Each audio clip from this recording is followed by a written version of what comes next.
Fuck yes, Tay-Tay! I have no real opinion about Taylor Swift either way. You're fired. No. But is that a blooper? That was published. Think about how sweaty your dick is right now. Someone It's turned the ridiculous. aircon off. Am I an orgasm? That seems ineffective. It is, but it in the eyes of God, I believe it means you never did anything. Fuck you, I can play whatever I want. Will, play back in slow motion. I caught a bug midway through the episode. We can't do that? Okay. I was like, did you?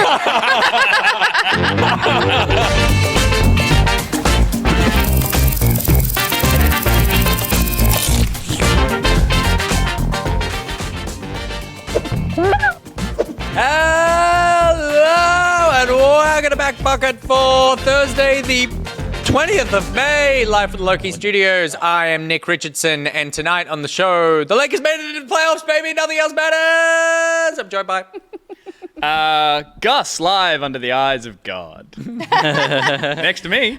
Is Stephanie, and I can't believe it's taken this long, but I had my first nightmare of being live on Twitch completely naked last night. Wow. It was horrifying.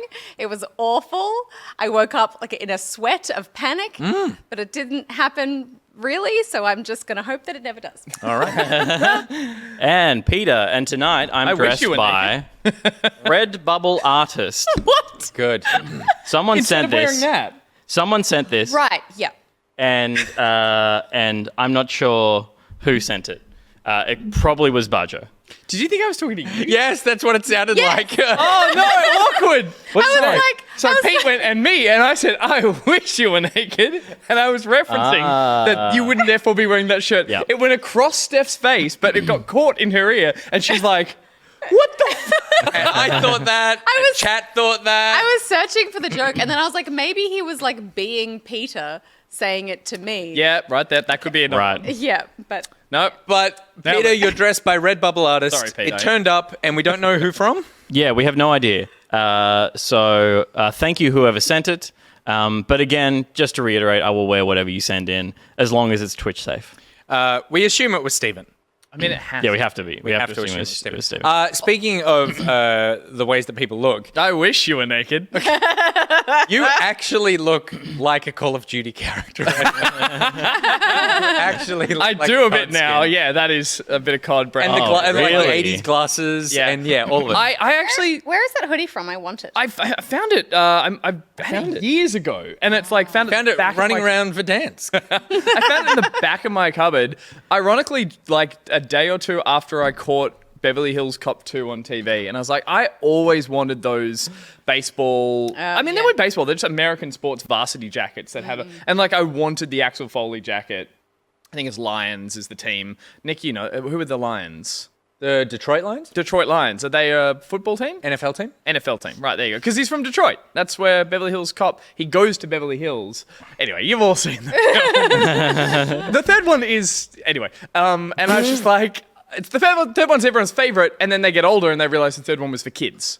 Yeah. Like right, Ghostbusters 2. Anyway, I digress. I found this jacket and I When was was like, Ghostbusters 2 ever anyone's favorite Ghostbusters? It was It was mine because it it was was- the first one that I saw. and it would have been Yeah, a okay. lot of the first ones. Yeah, because it's like, oh, we can watch that one. It's fine. It doesn't have Yeah, right. fucking. Stay Puft Marshmallow Man. No, who's the guy's actually nuts now? He's actually really terrible. He loves aliens and vodka. Dan Aykroyd. Doesn't have Dan Aykroyd getting a blowjob from a ghost in 2. That happens in 1. Watch That's it. the best. Oh, that's I the don't best. remember that at all. It's like a weird. It's in a all Ghostbusters. montage Which scene. is the one where she turns on the water in the bathtub and it comes out goopy slime? That's 2. That's 2. That's 2. Because That's it's the last one I've because the seen. whole apartment block thing is being Yeah. taken over Yeah. in that other That's portal. right. I guess it's a good point. Like Ghostbusters 1 wasn't on TV as much as Ghostbusters Nope. 2 because Yeah. you could play Ghostbusters 2 from 7 o'clock. Oh yeah. I Ghostbusters always, 1 was after 9. I always saw Terminator 2 on TV, and that was the first Terminator I saw, and I just saw that over and over and over again. There's no sex in Terminator 2? I never saw Terminator 1. There's sex in Terminator until 1? I was you in on my about? 20s, and because like when I watched Terminator 2, I was like, why is she so afraid of him at the start? Yeah, Yeah. right. And then I watched Terminator 1, and I was like, Oh, he murdered everyone she ever loved. Are you Mr. Skin? Is this why you keep track of? I mean, I what missed the movies 80s, have 90s sex? movie skin because I'm a boy who grew up in that era, so you just looked for every movie True that had a Lies? rude scene. But No sex, but there's some sexy dancing. that gets edited out of when it got aired on great. free-to-air TV. Oh, really? Did it? The bit where she like No, does, I definitely saw it on free to air with the Yeah, sexy same. dance. yes, but like I remember watching it on like an earlier time slot, and it's like she does the water through the hair, she does the dip on the bedpost, and it just cuts to more Arnie looking, and I'm like, I remember there being more Jamie Lee buttocks. but Terminator 2, definitely the best Terminator. Oh, God. Unlike the rest of the twos that we've been mentioning. While we're here, I was actually even going to bring this up, and this is the perfect segue. What is the best Quentin Tarantino film? Did we come to an agreement on this before we started? No. But What does chat think? Let us know what your favorite Quentin... Because we were trying to figure out the best Tarantino film. yeah. And Favorite and best, I think, are different. Yeah, I think... No, we said... I don't want to go down this. let's go on. I don't Let's want to save make me it a later long tonight. Yeah. Our favorite. My favorite is Inglourious Bastards. Yeah. I would say the same. Yeah, I think after much debate, Inglourious Bastards wins. Yeah. I think it's Inglourious Bastards or Reservoir Dogs or Kill Bill Volume 1. And I can't decide. But see, like, so Kill good. Bill has crazy violence that then gets taken into Inglourious Bastards. Reservoir Dog has, like, the first time he did all those great dialogue scenes and interesting, small, like, contained whole scenes of the film. Like, Inglourious Bastards shines the best. Kill things Bill, that- I found, was just like a lot of like stylized posturing, and I don't like that very much.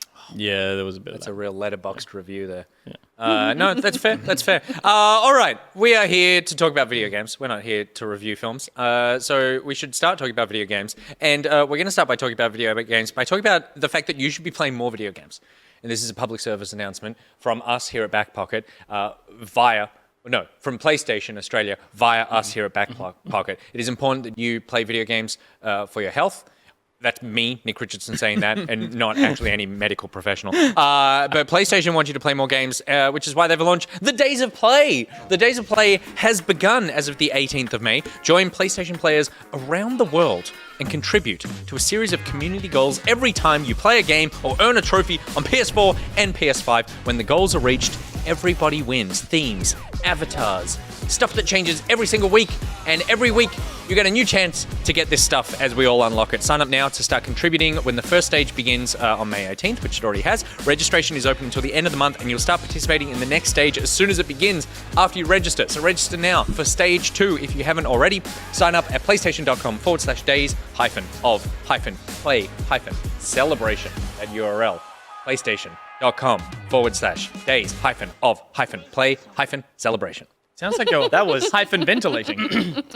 My goodness, that was so beauously timed. That's the best ad read that's ever happened. I think so too. It was, and we tested it once before we went live, and we were like, how much time, Nick, how long do you reckon that ad read's going to be? And you're like, I don't know, should we test it? And we're like, yeah, let's test it. And it was perfectly timed to the trailer. I am a professional. You were very good. I know I don't act like it, and I know that every time we play or look like it, and every time we play the like little 60-second thing at the beginning of the show, it's like super blue. But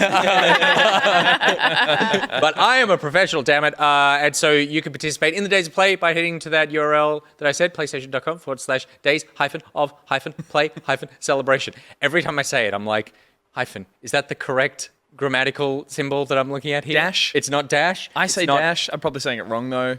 It's not slash. I think you can say dash or hyphen. People Yeah? will know what you mean. Okay, good. Dash is a hyphen. A hyphen's a dash. There you The go. Same thing. There you go. So join us in the Days of Play and play along with us over the coming days. It's kind of a cool thing to like encourage group reward. I like that. Or is that just establishing an excuse to be like, I have to keep playing. There are people who depend on me. I do it a lot in Destiny. There's like these Yeah. group events where everyone has to like collect a certain amount of thing, and it's like furthering everyone towards a common But reward. it gives you the justification to be like, I have to play this now. Yeah. There are people who depend on me. Welcome back. There's a word we call that in the real world, communism. Yeah. And we're all striving towards the common good. So well done. Okay. Should we move on now with the games that we have been playing? Sure. As Yeah. part of our Days of Play? Let's. Let's talk about those games, a little segment we like to call Just Saying What Y'all Been Playing. Brought to you by Brent Jones, a.k.a. LokiCat. AKA. What did we come up with? LokiCat. Oh, that's right. But I don't think he liked Oh, no, he it. didn't like that. Like, You drop it. but he Don't even liked think about it anymore. Lake. Lake Oh, but sounded similar to one of his birds. Or his bird's I name. have been playing games with LokiCat this week. Oh, cool. What? Yes, we played Borderlands. What? 3. LokiCat had finished Borderlands 3, so I would say we were carried by LokiCat Nice. the entire session. Still kind of getting my head around Borderlands. I find the guns don't feel like they're hitting anything. I'm surprised you've jumped back into it. I genuinely Well, I thought bought you were- it. Yeah, okay, yeah. I wanted to get my money's worth, even And if I that's was unusual. like, Well, I bought it. no, it was fun. I feel like it's just there's a bunch of games that you can play that like may not be the best games. We tore. I just want to point out, there's like the reason I keep getting up is people are like, this is wrong, this is wrong, this is wrong. We tore the studio apart the other day, and it's getting pieced back together still. Yeah. Oh yeah, you have to. He's up again. See, Pete. You have to understand that like Peter takes all this stuff very seriously, and so if you say that there's something was wrong, like he's not going to be able to focus on the rest of the show until he fixes Hey, it. maybe so he it's should- your fault Maybe for pointing it out. Done his job right in the first place. That could help. I'm Yeah. just saying, you know what I'm saying? Pete, I love you. We really fucking need something on this coffee table. We need a new coffee table. Oh, yeah. If you Oh, guys I'm want to there. send us a coffee, we need some things on this coffee I'm table gonna get right some. now. Yeah, we got to put some Don't stuff on all it. leave.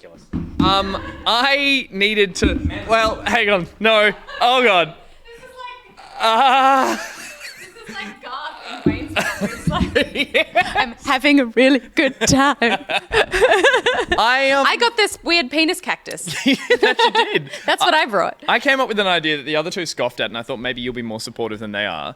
Which is that I looked at this and thought I'd be happy to design something that we could bolt onto it.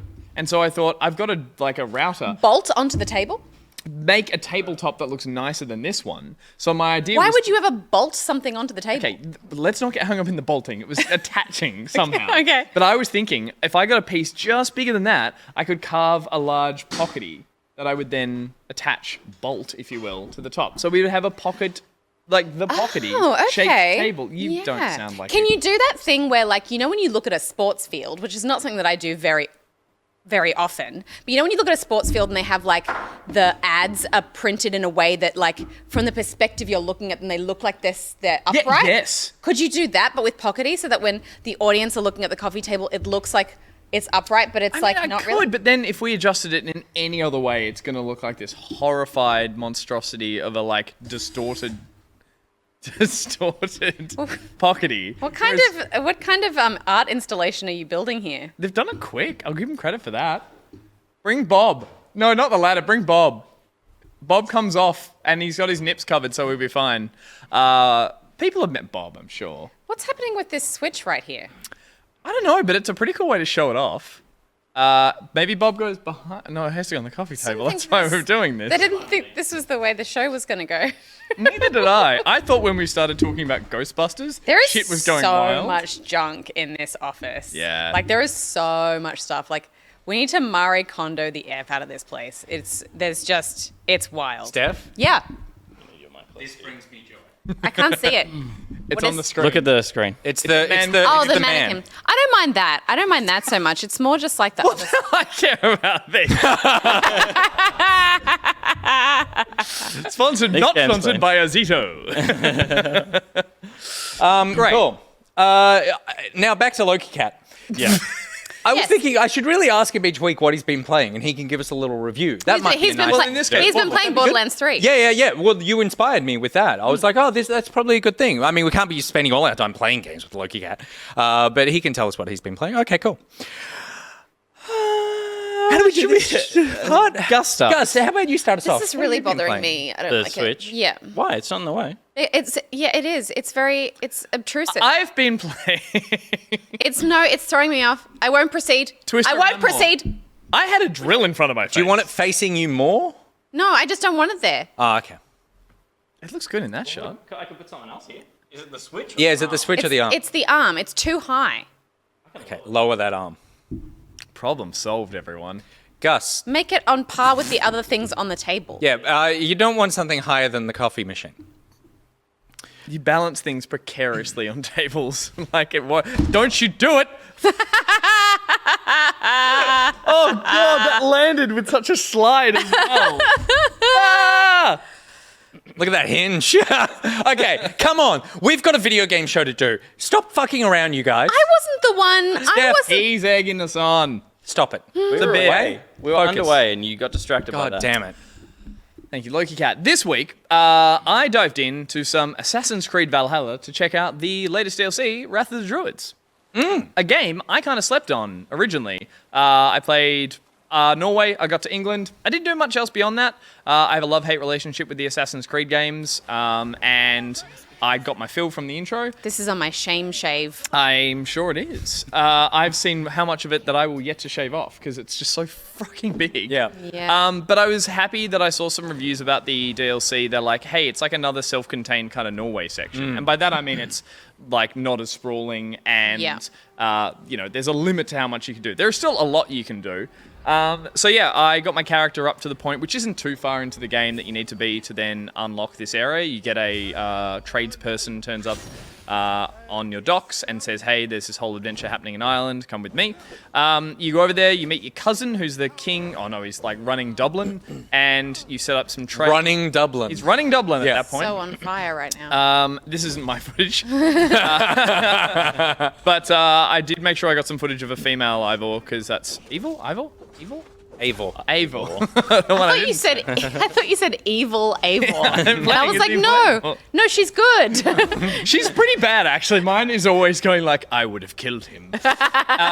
Anyway, I got to Ireland, and there's a lot of political kings and, story going on. A lot of people trying to run that place. A lot of people trying to run any of these old not medieval, whatever time period they're in. But I, have set off and finally encountered the actual druids themselves, which are an enemy type and clan that live peppered around Ireland as you do the majority of a similar kind of quests. You're raiding outposts, you're collecting resources. You do set up a direct trade post, which I found kind of interesting. Yep. Which you then get Irish goods, which are just like 5 different types of icons that you're like, go get Irish goods that you can sell at a trade post, which give you more resources. It's just potatoes. It's just potatoes. And there's that set up. And then, the story mission takes you and gets you involved in a lot of fights. The cool thing about it, I would say the area itself is interesting, but it's a bit like England still. I was going to say, does it feel significantly different? Not too different. There's a lot of bogs, which are like marshlands that aren't very interesting. I haven't explored all of England either, so I don't know if these are areas that are In the game or in real life? both. And there's some lovely grass meadows and fields and stuff, but it's not dramatically different. The enemy types of the druids are actually quite cool though, because they use a bunch of like poisons and things like that when you're affected by them, the enemies kind of like their eyes start glowing with fire, and so it's kind of like an excuse for magic in the game. So they do a bunch of things that like they'll let out a huge flammable liquid that then they'll light with their staff and it'll all... Cool. So it's like they're much more interesting enemies than just your standard soldiers who run around with standard weapons. The reason I'm really into still playing and pushing on through this is that I love the combat in this one. It's just so brutal and... God, I suck at being stealthy, and the game doesn't really help you half the time that you're a Viking. You get into areas, you try and sneak around, you get stuck on some geometry, one person sees you, you pull a two-handed axe out, you're like, well, I'm not being an assassin anymore, this is how I do it. Which is at odds with the game itself, but it's still fun. Like, it's been so long since you've been an assassin. Yeah, totally. Well, I think obviously Black Flag, you're not an assassin. You're a pirate. Yeah. And you can play stealthy, but you're a pirate. You want to be a punk. And then what? There was what came after that? The people in London, the Assassin's people in Creed France, 3. they were assassiny again. I think this is a callback to brutal assassin. That maybe the last time we saw that was Connor, and maybe it's just because they have an axe. Yeah, I guess. Two axes. Yeah, I guess more. I was thinking the first Assassin's Creed was very much like blend in, hide, get in, get out, don't get spotted. Yeah. Basically, everything from Ezio onwards has been, if you get sprung, you've actually got mad skills. Yeah. And you could take on 10 people at a time. Whereas here it's like, I'm just under the suggested power level to be in the area, but I'm not underpowered. I've played up a decent amount for my character, and I don't have enough stealth damage, so everyone I try to assassinate still has this much health. Yeah. So they all go, ow! I'm sure they don't say ow, but they say something, and everyone's alerted, and I'm like, well, I can't stealth kill people. I can just stab a lot of people down the hill. It's it's less about trying to sneak in and sneak out. It's more about trying to get a jump on a fight before you do it. But I'm going to push on with it because I like DLC. I like contained areas. I like the like idea of I could do all of this in a weekend. Like the Witcher stuff, the Witcher 3, like the vampire stuff, the Blood and Wine and that sort of thing. I actually loved Valhalla, and it was just a time thing, and it's still installed on my console. I want to go back and play it because I loved everything about it. But when you start this, do you get leveled up, or do you just go to the area, whatever level you are, as long as you made it to England? I believe you go there, whatever level everything you just are. scales down to you. I don't actually know because I'm probably, as I said, I think it says suggested power level 50, and I'm like 39 or something. Right, and okay. it's like, there's still some enemies I've run into and been like, oh, this is really hard. But I've always found the combat in Assassin's games super easy. So I like that I'm underpowered in these areas. I think about the fights a bit more, whether or not that's by design or what I do. I like the idea of going, I might finish this whole region and 100% it in the same way that I'm looking forward to going back to Norway and doing all of that, because I didn't 100% that before I left for England. But now I look at England, I'm like, it's too big. I'm going to go back to Norway. I'm going to go back to Ireland in this case. It gets quite overwhelming. It totally does. And then the next DLC, I believe, is set in Paris or something. It says something. It's called the something of Paris. So I imagine it's set there. But that could be like... There was a famous Viking raid of Paris that happened. Really? Yeah. Interesting. Because playing these games, I'm like, none of this ever happened. Or like, it's like having the shit history teacher who fills in for the day. It feels like that's the information I'm getting. I'm like, I don't know if I should I write all this down? But so I want to finish this. The one thing I will say that I've really enjoyed is that when you get this DLC, you get a new mount. And Steph, I thought you'd appreciate this because basically I've been very much enjoying touring the hills of Ireland on my latest mount, which I've got a few photos. Is my Lynx. Oh, very nice. So I've been riding around on my best friend, a big cat. So the two of us have been getting up to all sorts of shenanigans. We've been riding around. You can just scroll through these, Will. Just sort of... This is definitely historically accurate. Exactly. This is the teacher had a swig under the desk. And I all run around with big cats. I've been riding it into battle. I have been it looks like, hunting foxes. Oh my god. That's a great photo. What else have we been up to? fox We has no we kicked a sheep. I ran into a sheep. We even went out fishing. I tried to take it out into the water to go and catch a fish. Lovely. It didn't like that. It threw me off, and it swam back to shore without me and left me. If you switch ahead, Will, to swim back on my own. But I swam back. But then we got back in time to take a selfie because we're best buds, and that's me and my big cat. Nice. And You could have finished Assassin's Creed Valhalla in the time it took you to take it. the photo mode is great. All the photos I take are all me with animals. Yeah. Oh, it's just fun to go into a battle and do something and in the middle of it go, hit both and just see what's happened. And there's like a blood streak and a cat in the move around this awkward freeze frame of time. So Did you do the mission with the crazy cat lady where you can hug all the cats? No. Oh yeah. I haven't done that. There's one mission where there's a guy who's like crops are infested with rats or whatever, and so your solution is to go like find a crazy cat lady, and she's just like, cat's the best, and then she opens the door and it's just like there's fucking everywhere. I ran into a few of those missions early on, which are like, hey, there's some quirky ones here where it's like the one that's like break everything so we can get like. Oh yeah. We're not feeling sexy. The couple who've lost the fire because they only get excited when they're When they were raiding. So like raid around us and now leave. Burn our house down. Yes. So I'm going to keep going with this one because I'm probably never going to finish the full Valhalla itself. But That's cool. Cool. If I'm going to keep going with. Exciting. So that's cool. And then just today, I checked out a game that dropped today as part of Game Pass, and it's on Xbox as well, which is The Wild at Heart, or just Wild at Heart? The Wild at Heart. The Wild at Heart, Oh, yeah. which is a cute-looking little top-down, explory, action, I want to say indie game. I don't know if they're indie, but it just feels so indie in its design and everything it goes for. It's a really beautiful game with some interesting little mechanics that I found quite unexpected by Pete. It's essentially... I went through a little roller coaster right when I booted this up. I was like... This is such a cliche in terms of the art style. The font of the title looks like something you would see on a coffee mug or a t-shirt, and like it's like the same font as Where the Wild Things Are, the movie. It's like everything about it just screams this kind of like twee. Everything's Is it twee? Is it twee? It's hipster more than twee. It's hipster. Like every font jiggles. You described it as Portland the game. Portland the game, design, kind of aesthetic, that kind of thing. The music is fantastic. There's some really interesting music choices as like cool combined sort of rock with synth and like beautiful soundscapes, that kind of thing. And again, the art style is stunning. then the game starts and it's like this really somber piano. This is the first few minutes.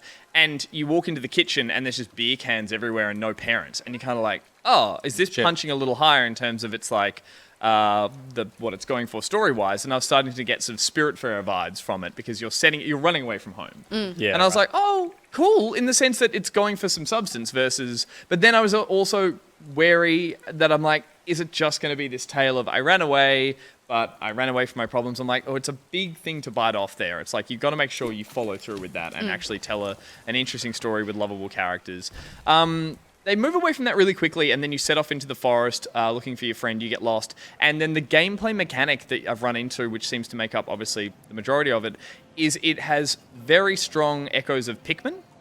Oh, yeah, I saw this. So basically, you run into the forest to find a friend, you get lost, you meet some funny old strangers, and then you've got a vacuum cleaner that you're picking up parts to construct stuff with. Yep. And then you're finding these little, I think they're called spritlings, or they're these cute little forest creatures that you can start to find seeds of. Is Old Man standing next to one right now? He is. That's Yep. the one you follow originally. Will, if you don't mind skipping ahead a little bit further, once you're in the actual game, even a bit further than that, you'll see they start to follow even more than that. Sorry. Oh, there you go. So you start getting these little spritlings that follow you around. And then it is not just like Pikmin. It is Pikmin from then on. Essentially, you get to things with like 0 of 10 to get through. Yeah. And you Yeah, throw them, right. and they go, woo, woo, woo, and they land on things, and they make the little noise as they come back to you. You have to go and collect them and bring them back. right. So in that sense, it's not groundbreaking, but Does that person have a tea kettle for a head? yes. So all the characters are so that. quirky and cute designs without And a any candle. Yeah, without any kind of like, why is this all happening? So you think of it as like Never-Ending Story meets Stranger Things meets Pikmin. All That's some sold weird all mix of sold on an Etsy. on an Etsy store. Yeah, that's what it is. But it's sweet. Look, I probably only put about an hour and a half into it, and I already I can see the branching paths and ones that are locked off because you need this many of the spritlings. I assume later on you're going to get ones that have abilities. You can hatch so many that you have to leave some at home and bring a certain amount with you. There's a cute little crafting system that's very much Breath of the Wild, which is you don't know what you can make until you make it. So you combine objects and then say, cool, you made a thing, you now have that recipe. And it seems like from what I can see is you move from camp to camp, which is what you're seeing right now. And you get upgrades to your gear, and then you learn more about spritlings, and you can overcome different obstacles. So simple, and again, vibes of Spiritfarer in the sense of there's a stronger narrative going on about something far more grown up, I guess. There's a dream where my dad didn't talk to me, and then there was the At game. least you weren't nude on stream. Yeah. There it is. But yeah, so there's that there, and which I am optimistically cautious that there's an interesting story to be told there, rather than just this is an excuse for a child to run off and lose himself in adventure. But beautiful art style, beautiful music, which is I will definitely. I can't imagine it's a huge game either, so I'm gonna keep playing with the intention of hopefully finishing this in the way that I didn't finish Spiritfarer. Yeah, cool. Nice. It's heaps of fun, and it's free. It's on Game Pass, so yeah, if it does tickle your interest, get tickled away. Steph. This week I played a couple of things. I played a game called Essays on Empathy, which is kind of like a little indie offering of vignettes, I would say. Like I wouldn't say that they're all like complete games. Some of them are kind of just ideas. Some of them are just like little story things that people wanted to tell. Some of them look like they're sort of the foundation of a game that someone would like to make, and this is like the art that we'd like to use and stuff.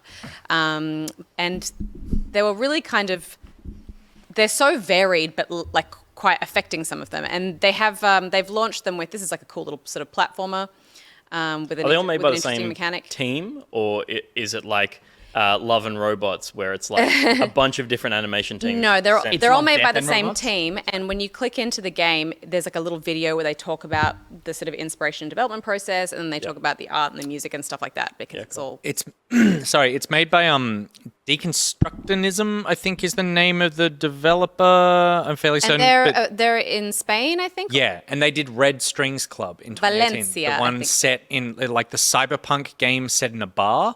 That's really, really cool. Yeah. Like it's a really cool narrative, sort of very awesome game. Yeah. Yeah, and they all kind of have this sort of same similar art style. like there was one that I played where you were playing a sort of like a housewife who is in a relationship that she's sort of unhappy with. She doesn't feel like she's appreciated for what she does. She doesn't have a passion in life, and her husband's an artist, and then his parents come to stay, and her sister comes to stay, and everyone's kind of asking things from her and telling her how to keep the house clean and, passive aggressively putting her down and stuff like that. And, you're kind of just experiencing what that is like for her day to day, and it's kind of sad. It doesn't really have any resolution, really. It's more just that you're experiencing life from the perspective of someone who's in the situation. Probably I didn't play all of them. There's 10 games in total. Sorry, can I just interrupt? Are you taken through these games in any order, or is No. it's just literally You a menu? a menu, and it kind of gives you like a little brief description. You can kind of click into them and decide whether you want to go ahead and play the game. This one was like, I really liked the art in this one, and this was kind of a weird character that comes through a village and asks people for sacrifices, like body sacrifices, in order to kind of make things happen. This is the one with the housewife. Does the other one turn up to that one and be like, "Can I do you have anything to sacrifice?" Probably my favorite one was a story about a hitman who has lost his arm and, in a hit that goes wrong, and has sort of retired and goes to live with a guy who is a flower arranger? Yep. Florist arranges flowers. But it's kind of set in a world where flowers don't really exist anymore, like organically, and he has the last few, and so what? A florist with no flowers is in worse position than a hitman with one arm. That's so true. A florist with no flowers is a person. No, they're manufactured. Flowers are manufactured. Right. So he's talking about the fact that like flowers used to be this incredible thing, and he has the last ones left, and how they all have different meanings. Yeah. And when you combine certain flowers, you can kind of convey. So you basically choose the combinations, and you make here it is. You make the arrangements yourself based on what message you want to send, based on the story that this person has given you. And it was kind of an odd couple. Are they all super depressing? Because everything you've described sounds super depressing. It's called essays on empathy. So they definitely have a depressing link to them all. Some of them offer a kind of a glimmer of hope. There was another one that was just, some of them are like kind of adult. There's like, sex scenes in them. There's like on Channel 7 before 6 p.m. Some of them, there's one that is just like a girl who starts kind of hacking into her body and pulling parts out of it that she's concerned that she's not human. Oh, fuck. And you're trying to decide whether these things in her body are because she's sustained injuries from an abusive relationship, or she's an alien. And you make those decisions based on. It is the only two. It's really strange, and they're also kind of short. Except for this one. This one was about 90 minutes, and you play like these two guys who are like comedians. They're literally doing stand-up, They're doing stand-up, but you're kind of, it's like a deck building game, and you're sort of, the cards you play are whether or not the jokes are successful. Yeah, and cool. stuff Interesting like that almost in itself sounds like it could be a standalone game, but it's still part of this. Well, it's also like, that's a vehicle for telling the story, which is more about their relationship. Sure. That happens off stage. Yeah, okay. Yeah, right. So One of them's a vet, but animals don't exist in this world. It's hard to talk about because they're all just so random and strange, but it's actually kind of like a window into someone's psyche in a way, like why they've chosen to tell this story and why they've chosen this specific vehicle to tell that story through. But it's really interesting, and I enjoyed my time with each of them because they were all so different. Anthology stuff like that I find really engaging because it's just like, you're only in for this amount of time, kind of. And yeah, Pete using the example of the Netflix series, The Love, Death and Robots, it's like, this is crazy and opens up a whole interesting way of telling a story, and then it's gone before it outsays its welcome. So it's like, I haven't really seen it in games that much. Essays on Empathy is what it was called. Andrew, thank you very much for the gift subs in the chat. Thank you so much, Andrew, for the gift subs in the chat. And also I saw Slim4477 said, it's very uni student, but sometimes that's just the level of pretentious I need. That's what it feels like. I definitely, like, I would say some of them definitely stray into the like games as art as opposed to game as fun area. But like that, I enjoyed it regardless because they were just so interesting. And I like the idea of a developer going, I've got lots of little stories to tell, as opposed to most of the time this sort of anthology thing is coming from like, we've put together a collection of devs to do something. And this is like, no, I've got lots of little stories that I want to share. And so some It's are also like hidden, some are missing. you can see which ones really connect with people, and maybe that's then you decide which one you want to kind of develop into something more based on how people react to these little things. Well, the other thing is where you see like a game jam in a studio might turn into ideas that end up in games, or they might release a little package of like game jam ideas. But usually they're so they're not connected by a theme so much. Like where this Essays of Empathy at least has like, at least they're thematically tied together, even if the stories are very different. The concept is still That like poor tied dev through. who works with them all, who's like, mine's about a happy button. Mine is 3. He just all he does is get happier as the game goes on. And they're like, Steve, get out. And the other thing I've been playing is Red Lantern, which came out a while ago, and I'm not sure how I came across it. But I can have a guess. well, no, I just don't know how I found it. Like, obviously, it's obvious why I was attracted to it. It's a game about a girl who has sort of left her job and wants to become a dog sled musher. A musher? Yeah. Mush. A sledder? A dog driver? Yeah, I guess so. So she kind of sets out into Alaska with the goal with her A musher. with her dog, and with the goal of putting together a sled team. And so that she can kind of, make her way through. Is she going to do the race called the famously the dog race? cool running. I think her. What's it called? I think her goal is to get into racing, but at the moment she's just trying to like figure out how to do The it. Melbourne Cup. No, the channel. No, it's called like the Itarod Trail Itarod. Sled Dog Itarod. Race. I didn't hear mention of that, but maybe yes. Oh, okay. I did a rod. So she, this central character is voiced by Ashley Birch, who I love. cool. Hey. So that was a big draw card for me. A game like this, which is quite reliant on the relationships you have that she has with the dogs, and like who she is as a person, being quite personable. Ashley Birch brings so much to the character because it's just her talking out loud the whole time. The only other characters in the game are the dogs. So And this is a dumb question, but the dogs don't talk? the dogs don't talk, Okay. no. This was like on sale for like $35, I think, on Epic Games.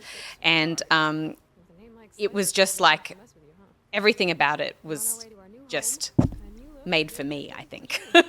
So it's actually, it looks like it's a story game, but I would say it's more of a resource management strategy game. Really? Yes, because how it works is that the first thing you do is you need to put together a sled team of 5 dogs. You already have one. And as you go around to each of these different places, you meet dogs, and you have to decide whether or not they're going to be a valuable addition to your team, because you have to have a well-rounded team of dog personalities, which is something that we learnt when we were Are you dogs. just dating dogs? Yeah, I was like, is this the dating game that we're playing? No, it isn't. No, it's not. But we learned this. Remember when we went dog sledding in Germany? We learn about all the different dogs, and the placement of the dogs is important because some of them are like a bit dopey and they need to be like, or some of them are younger and need the older ones to kind of guide them. Yeah, right. And you need the one at the front who listens to instructions the most, and the one at the back who is like stronger but maybe like a bit more like willful. And where do you put the one with the glowy red nose? I was going to say, where do you put the one who decides halfway through that he wants to go back to Jamaica because his father doesn't want him to be there anymore? And What a good name. Cool Runnings is such a good movie. So, but No sex in that. the problem is like all the dogs are adorable. Yeah. That is really And cute. you have to get like 4 dogs to add to your team, but you you've got meet like many more dogs many than more that? dogs than that. But every single dog you meet, it's like, well, how can I say no?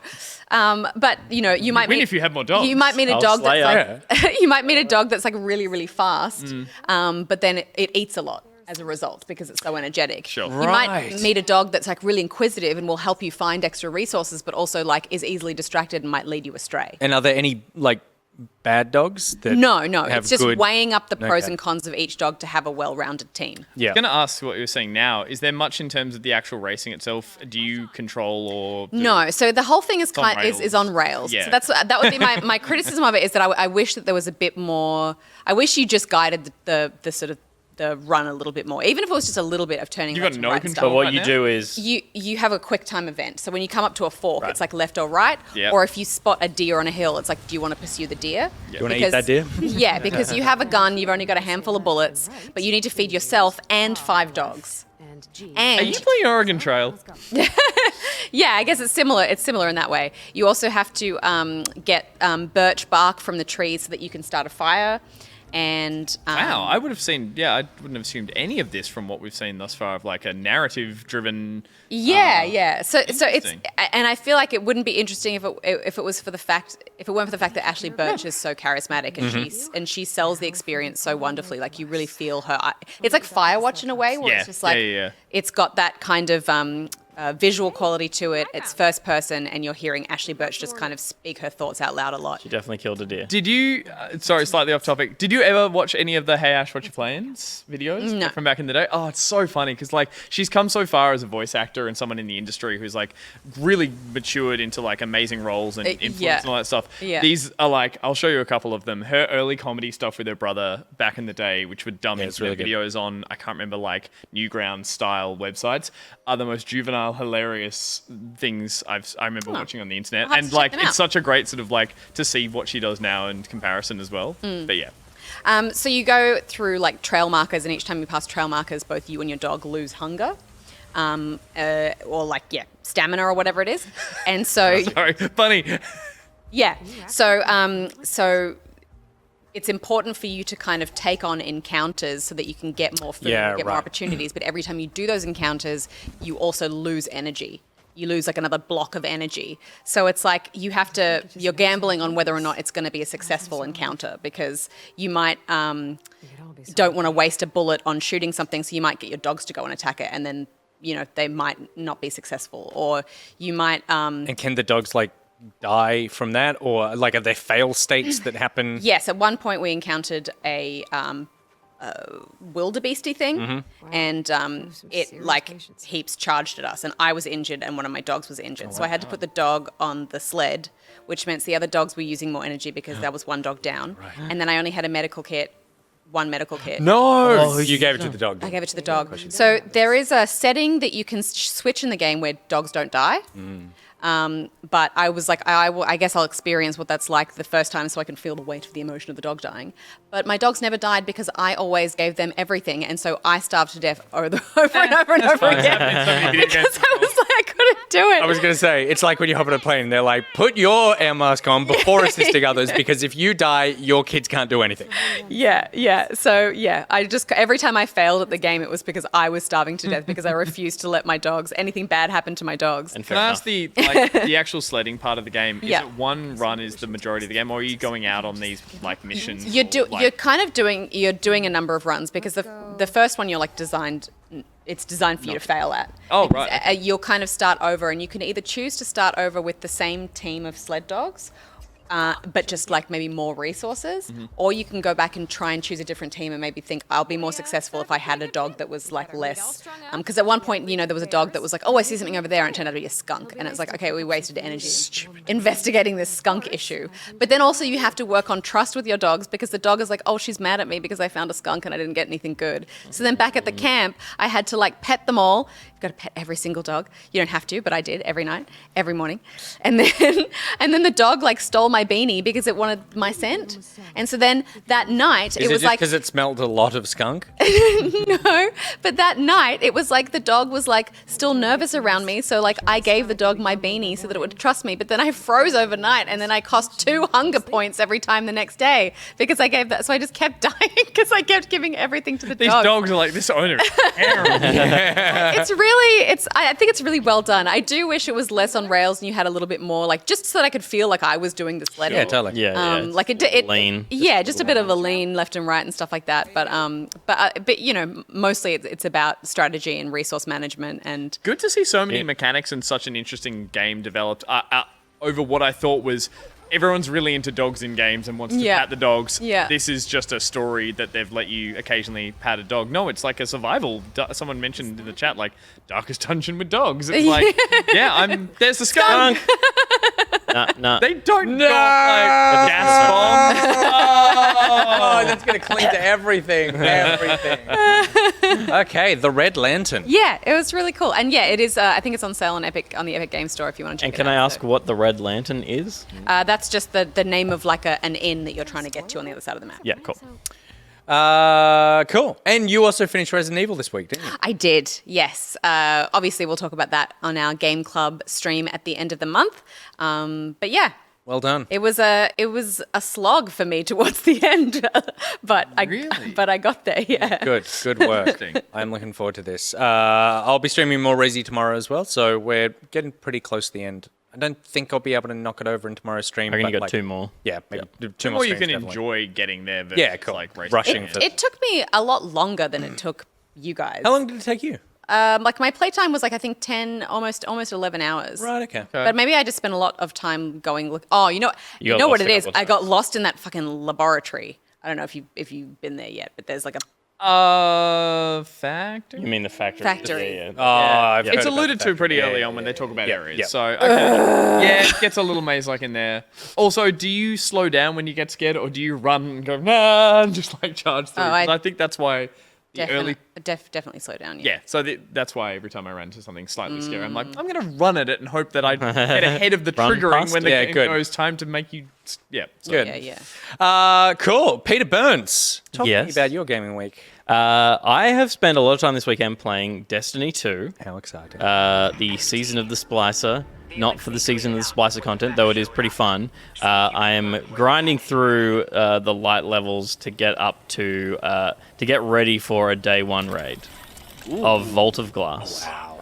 I had my arm twisted into The true emergence into of committing a to- Destiny 2 player. to committing to the day 1 raid, but it's been good. It's a very fun game. I didn't play it all last season just so that I played other things, not because I was sick of the game. So it's nice jumping back in, and it is looking likely that I will be streaming on Sunday from about 8 a.m. until we finish it, the new raid. So this Sunday, the Back Pocket channel will be live with a very frustrated Peter.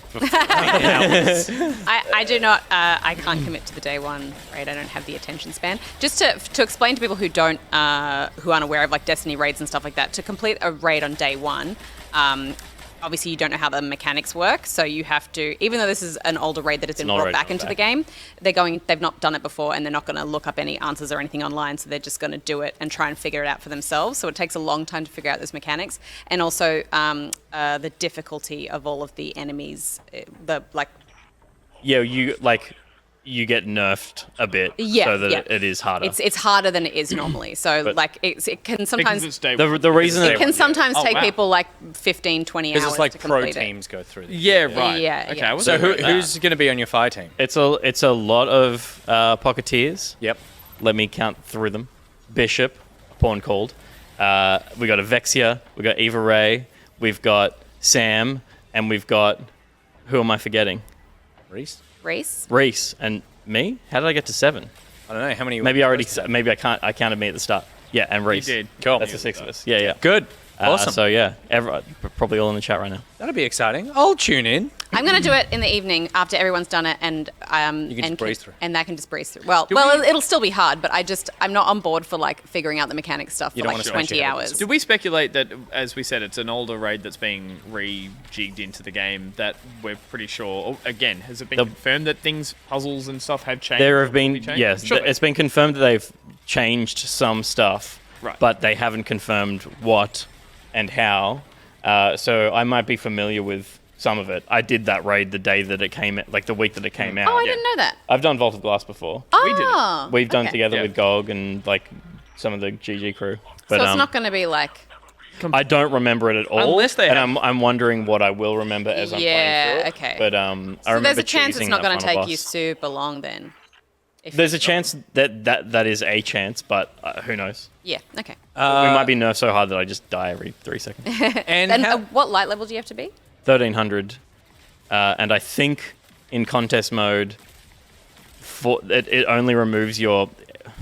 every season there's an artifact that you level up as well as your character, and it gives you bonus levels. And I think that isn't disabled for the day one raid, but I could be wrong. But either way, I'm at 1297 gear level right now, so I've still got a few levels to grind before. Oh, that's right. It's gear level, not overall. Yeah, Yeah. And how's that transmog system working out? I haven't used it all because Oh, I really I don't care. have. Isn't it awful? Everything I've read is like it takes you fucking like a month to get a piece of gear. Oh, no, I don't think so. I think they just limit the amount that you can do. Right. So, they give you a bunch of free things to start with.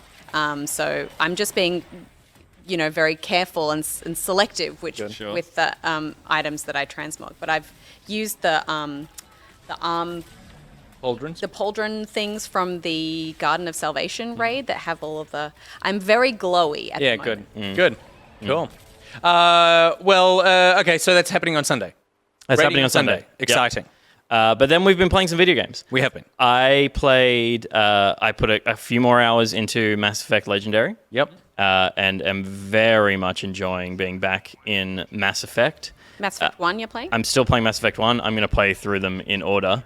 I think I will enjoy playing 2 and 3 a lot more. Mass Effect 1 still feels old. Still feels so bad. Even with the changes, it's like it just is like not particularly fun in any situation other than interacting with other characters. Totally. Where you're having conversations, and the conversations are always really cool and fun. And it's a great RPG in terms of like you're on your way to a mission, there's a little outpost on the side, you pull into the outpost, you have an interesting conversation, which gives you an extra bonus objective at the major like location that you're going to, and you go through and you find the data files that person wanted, that kind of stuff. It's While like, you're there, it's really like maybe it's kill that person. it's classic BioWare RPG.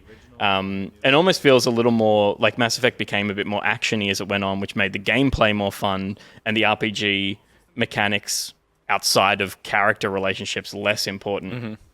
But this feels more like KOTOR, really, like a upskinned KOTOR, which is cool. I am like getting through it. The Mako is fucked, particularly with mouse and keyboard. It's like I thought it's as bad as bad as it's ever been. I've seen a lot of to people control. wigging out and I hate smashing into things Yeah, and flipping yeah. around. It's funny, but it's like I wouldn't want it to be better. Yeah, okay. It's just so bad. You're playing on PC on an ultra-wide monitor? Yeah. I It looks so saw good. some great mods the other day of an FOV mod to just help with Oh, how okay. close the camera is. I don't want to go in there and do a crazy, like, trying to mod anything else, but when I finally jump in to start playing it, I saw that and I was like, that's an instant yes for me. It looks like it improved the game immensely, so... We spoke about this in the post show last week, like on the minute that the embargo lifted. Yeah. But I too have put more hours into it, and I too agree. I just so do not enjoy playing the game. But the everything in terms of the story and the interactions, I'm adoring. And it is interesting. This is the first time I've actually replayed an RPG. I never replay up because it's just like I'm surprised that I finished them in the first place. Yeah. And particularly one that is a trilogy, and seeing how early in the game so much pipe is laid for, not necessarily for the whole trilogy, but just in terms of like character relationships and stuff. Yeah. Just so much stuff happens. You are introduced to characters who go through all 3 games incredibly quickly in this game.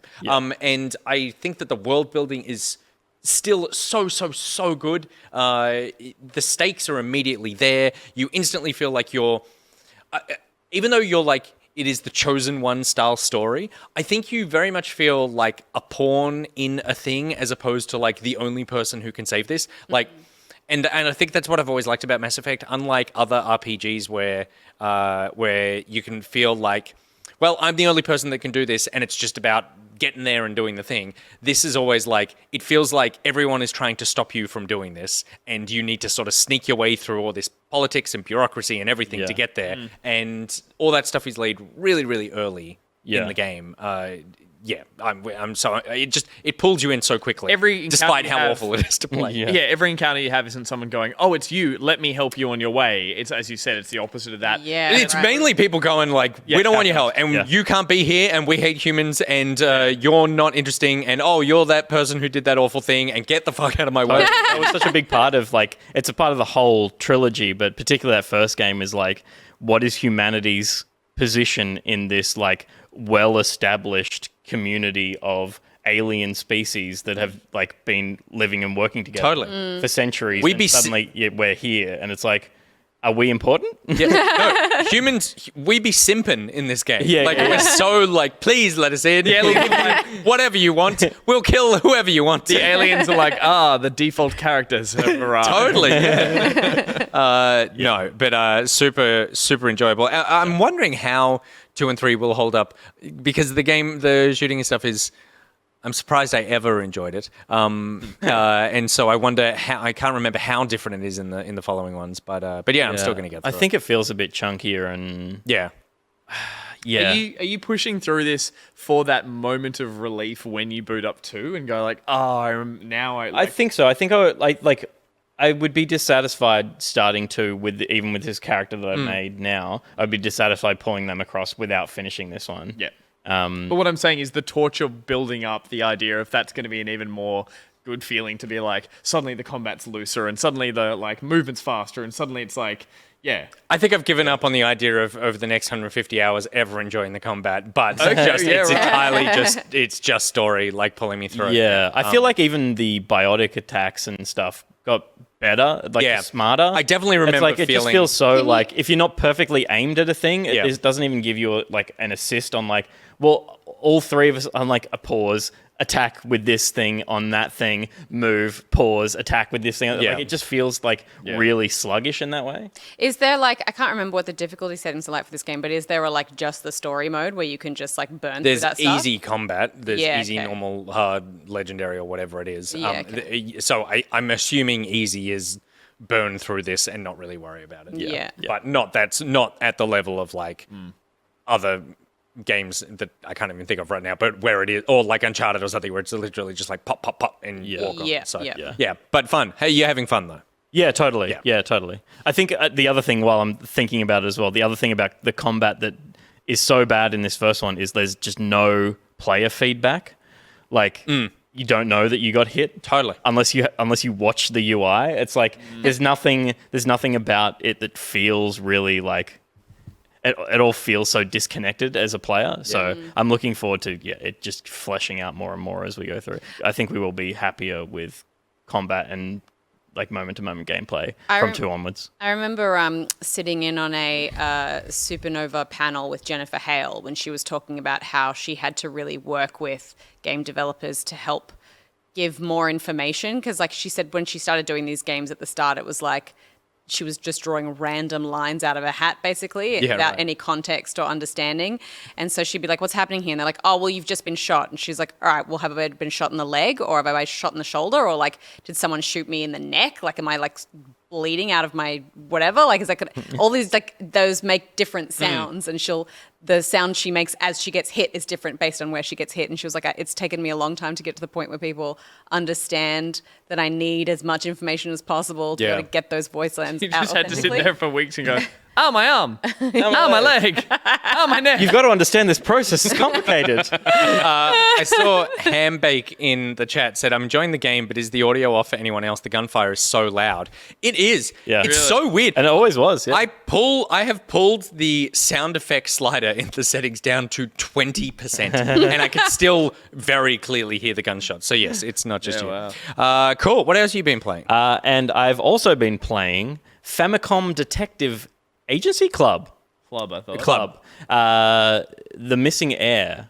So Why? it's This is a a two-part two-parter. The Famicom Detective Club is a two-parter. It's The Missing Heir and the Girl Who Stands Behind, which is the one that I've been playing. Pete and I split up the duties on this one.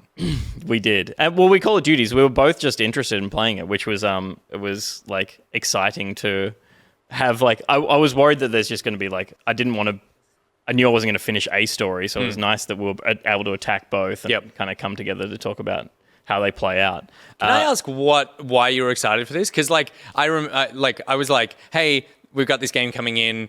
I assume no one else wants it.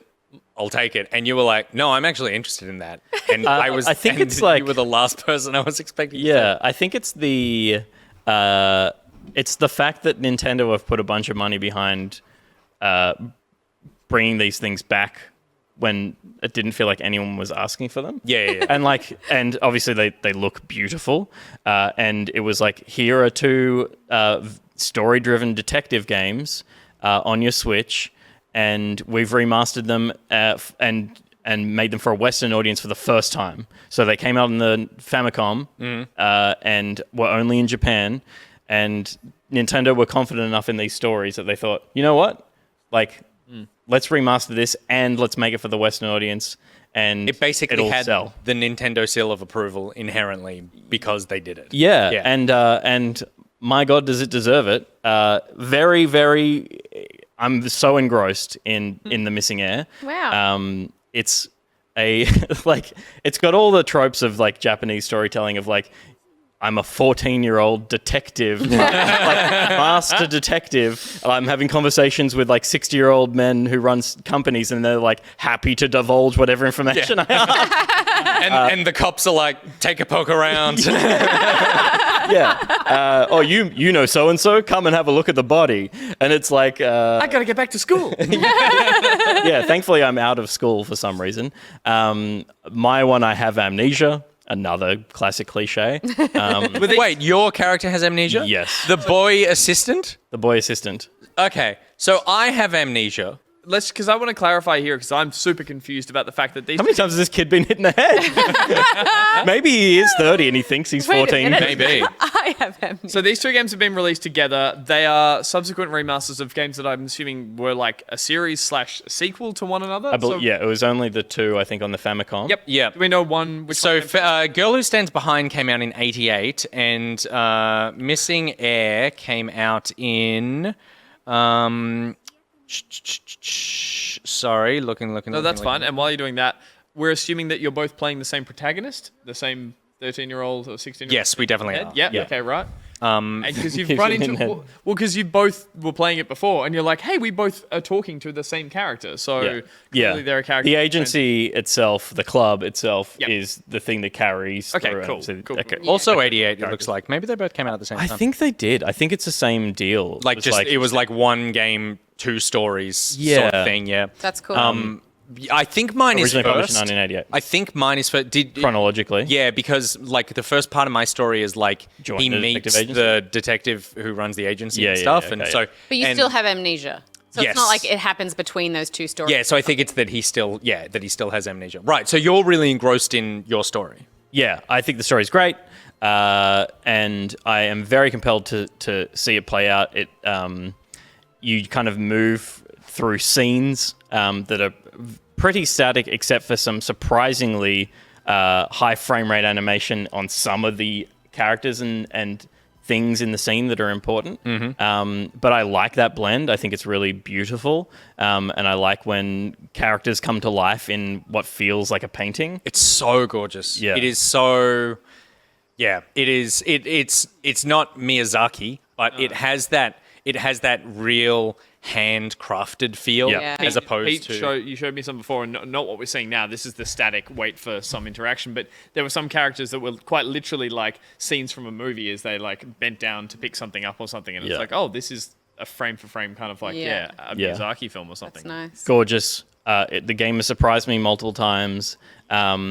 And the game has frustrated the hell out of me at points as well. And like most of what you do in this game is dialogue trees in order to discover more information and pursue leads. But it's not really hard. It's not hard to pursue the leads. It's just you need to check talk boxes in the right order that might already be available, and you have to trigger something else and then go back to another one and do it twice. And it's that kind of thing where it feels like in order to make the game be a game, it's like that's what the game of it is working out the order to click the things, Yeah. as opposed to it being like, I can now connect this piece of information with that piece of information, ask a different question, like something like the Seaview Hotel at Dead of Night did. Yeah.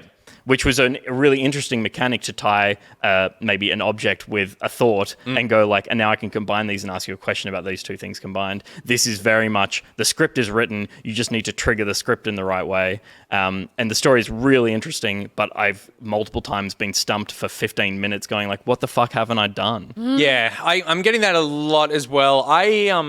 I'm really enjoying this. I think I'm less engrossed in the story than you are right now, because you were sitting on the couch like 15 minutes before we start, and you and I were both still playing, and you started going, oh, and getting like genuinely shocked at what was going on. My story seems to be a much more slow burn. Like there's a girl who turns up dead, and you're like, okay, what's happened? And it's like a super straight detective story for the first half of the game, about halfway through. And so far, nothing has really happened where I'm like uncovered anything meaningful.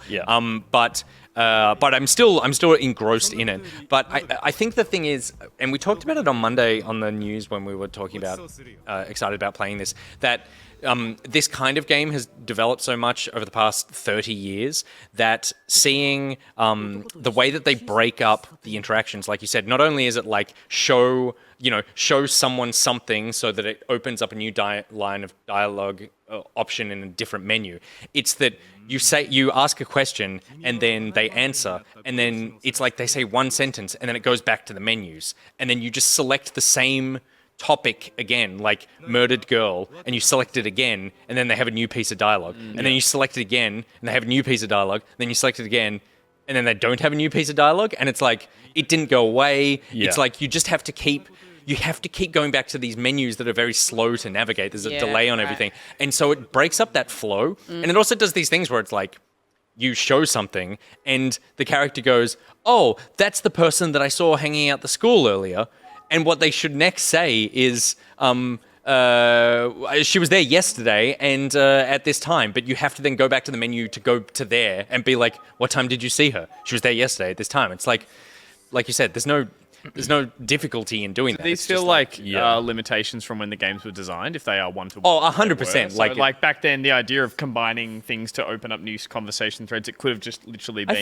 I think it's partly that. I think definitely, there's definitely that in where... Sorry, the guy's just not moving, and then some of this beautiful coffee, animation is like, he moves. Where there's, a difference in, the types of dialogue, or the types of interaction, which is one is talk, the other one is, examine, which is, you have a magnifying glass, you can move around the screen and click on things. Pixel hunt, yeah. I don't know why I haven't tried this, but is it touchscreen? I don't think it is. I don't think you. Oh, I haven't tried it either. No. It's how weird that we both have Yeah, not yeah. we have How these touchscreen amazing devices. it But was. yeah, boot it up and have a look, because that would save me a lot of time. Because moving that magnifying glass around is very Sucks. slow. Nice old D-pad 90 degrees. And then sometimes you get take, and it's take, and then it's the same thing. It's move the hand around, and then No, it's not. I'm gonna grab that. It's not. No, so thank funny. God. Yeah, that would have been That would have been an half amazing an hour of my life revelation. wasted just moving that thing. Yeah.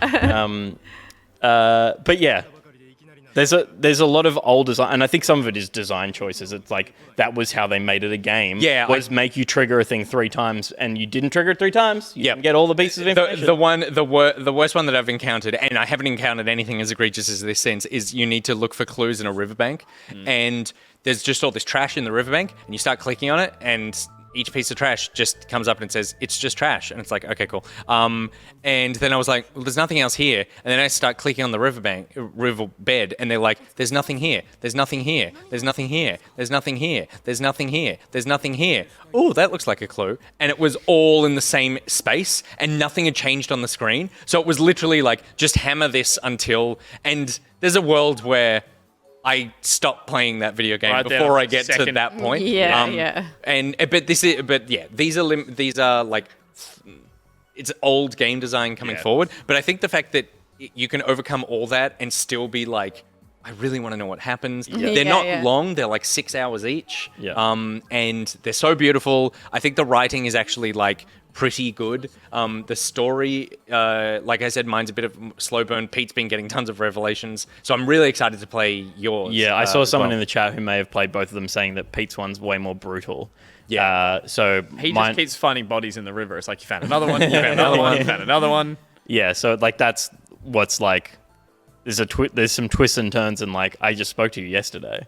It's not just one body. It's there's something happening. Yeah, cool. Okay, cool. But yeah, I'm really enjoying it. A tip to anyone who wants to play it, go into the settings, turn dialogue onto simultaneous as opposed to where it goes and sort of slow types up, it'll just appear, and then turn on auto skip so that when you have heard the same piece of dialogue, it will just flash up and go away straight away. Yeah. Because it's those repeated conversations, if you don't do that, have the and you're I know what they're going to say. You can also tap the left bumper, skips ahead as well. Yeah. It speeds up as well. So if it's there's these beautiful little like cutscenes that once you travel, it's like you're at this residence, and it's like I'm already inside.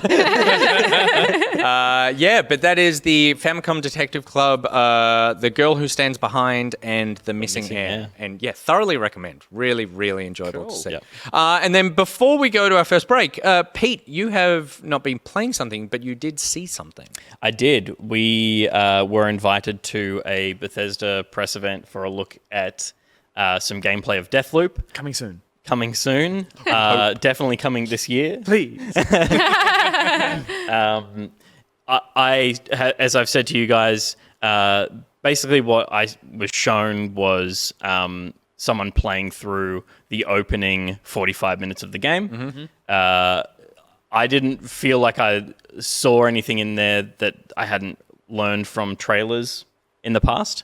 And it was actually a bit frustrating to see someone play the opening of the game that I'm going to have to go and play. I felt like Pocket again. It's like, oh, that was cool. Oh, I have to do that. And I won't be surprised by that. Yeah. But one thing that I guess I didn't really think about beforehand was the idea of like this being a time loop and retaining information. And in a Hitman style puzzle sense, there's a door there with a code. And I think this may be attached to narrative stuff, but it's like, you know, I'm going to retain that information from my last loop and be able to go through this door because I know now how to get through this door where before I didn't.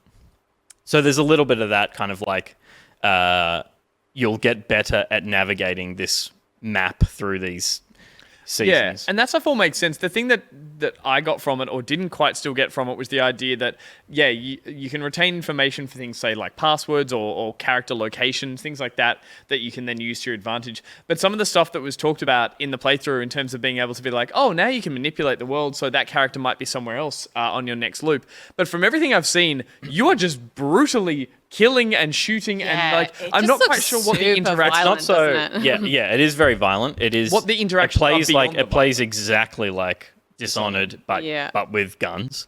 In terms of all the abilities, that we've seen them in Dishonored, but they have been renamed to like sound more believable in this world. Yeah. Right. The worlds aren't connected at all. They're just connected by a lot of design decisions. You mean game design Dishonored decisions? and Deathloop are not connected like lore, but which you could be confused by looking at them. Your question was, sorry? It's I haven't seen any examples of interactions beyond combat to manipulate the world, to do any of the role playing or the hitman. Like to do the Hitman thing where it's like you've picked up this object and so now that person can't get in that space and so they go somewhere else. Yeah. So Still a little unclear about there's like you're playing basically chess with these characters, these 8 characters that you need to kill in as little time window as possible, I believe. Well, you need to do it all in one day or one time. Yeah. So you might do, and at different times of day, these different regions of the island have a different kind of season attached. There's 4 regions, and each can be attacked at 4 different times of day. Yeah. So there's 16 options that are playable. And the way that stuff that happens like things that happen in the morning can affect what happens in the evening. Like everyone has this thing that they're doing, and so Indie Mouse just said that there's a guy that's digging a hole, and if you just leave them there to dig his hole, then you have better access to your target later on. There you go, Indie Mouse. But then I guess that plays into it of knowing. It's less about like you don't go up to characters and say, "Will you be at the ski lodge tonight?" or anything. It's literally either like kill people or ignore them or steal their key card so they can't get in. Absolutely, it's like you're not there. Yeah, I guess is what I'm kind of. Yeah, by the time you've reset, you were never there, but you have worked out a way to sabotage a system that's going to make that person go to that place at that time. Yeah, right. And ideally, you'll be able to get all 8 people into a place that's easy for you to wipe them all out quickly. I guess, back to that. I was kind of expecting there might be some role-playing elements to it, but it seems entirely like through your your camouflage or your cloaking and your brutal assassinations that it's mainly about like you either killed this person or you didn't kill these people and then you manipulated the world, but no one should know you were there the whole time. And then also the because when we'd been hearing about this game, I kept thinking it sounded more and more like a roguelike. But I think Hitman seems like a more apt description of like it's a puzzle that you're manipulating,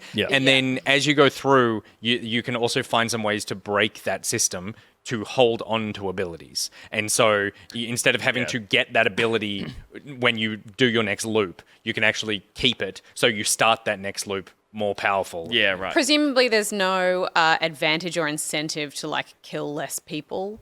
I didn't. No. The game's It's called Death There Loop. will absolutely. Yeah. There will be like, I'm sure, pacifist style runs. Sure. But like it revels in brutality and gore. Yeah. Like the idea is that you like push blades through people's necks and stuff. Yeah. Like it wants to be gross. Yeah. The Which is weird because I feel like that plays against like, and maybe it will feel natural in motion when you got your hands on it, but like they've designed this like really beautiful 60s Art Deco. That's Yeah, what I thought you'd be strolling Space. into like a spy and pretending to go to this cool 60s party and then and just like cover it with gore and just- and it just- viscera. it just- but it's like- more an action game than it's a role gore play. and like parkour and like teleportation and cloaking and Dishonored style like fast pace. It's not even like you're using gadgets to zip around. It's like no, you're leaping. Every now and again, I come across a game because I obviously don't have a problem with violence in games or killing or whatever. Like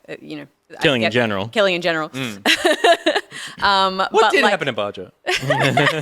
But I feel like every now and again a game comes along where I know that if someone were to walk into the room as well I was Watching you playing play it? I would be really self-conscious. Yeah. Do you know what I mean? Because it's just like, we kind of forget these things and we take it for granted that we're just playing stuff and we're killing people all the time. But like, this is a game that I would be super aware of, like anyone walking into the room and making a judgment about me based on me playing the game. It's not Mortal Kombat in your face. but it is It's also very made, like- quick in the moment, but it's like, there's animations of pushing knives through people in interesting ways. Yeah, But it's also- but you've it's got- also because of the speed at which it happens. Yeah, It's yeah, just yeah. like You've got no defense on the fact they go, and what's it called? And you're like, Death Loop. It sounds like a Simpson parody like, of a game. It's like because of the teleportation, the fact that you're Bone moving so killer. quickly between targets. It's like, when you see a montage. The time of to kill killing- is so close. Yeah, when you see a montage of killing in a game, you're like, well, that's not fair because out of context, seeing all that death happen like super cut together, that's not an accurate representation of the game. Whereas this is like, it's exactly what it is. This game's like, Link That's how kills. fast you're murdering people in the most brutal way It's interesting. possible. Everything I've read, everyone I've heard talk about this and seeing the same stuff that we did is gone like I'm still kind of more confused than I was before I had the demo.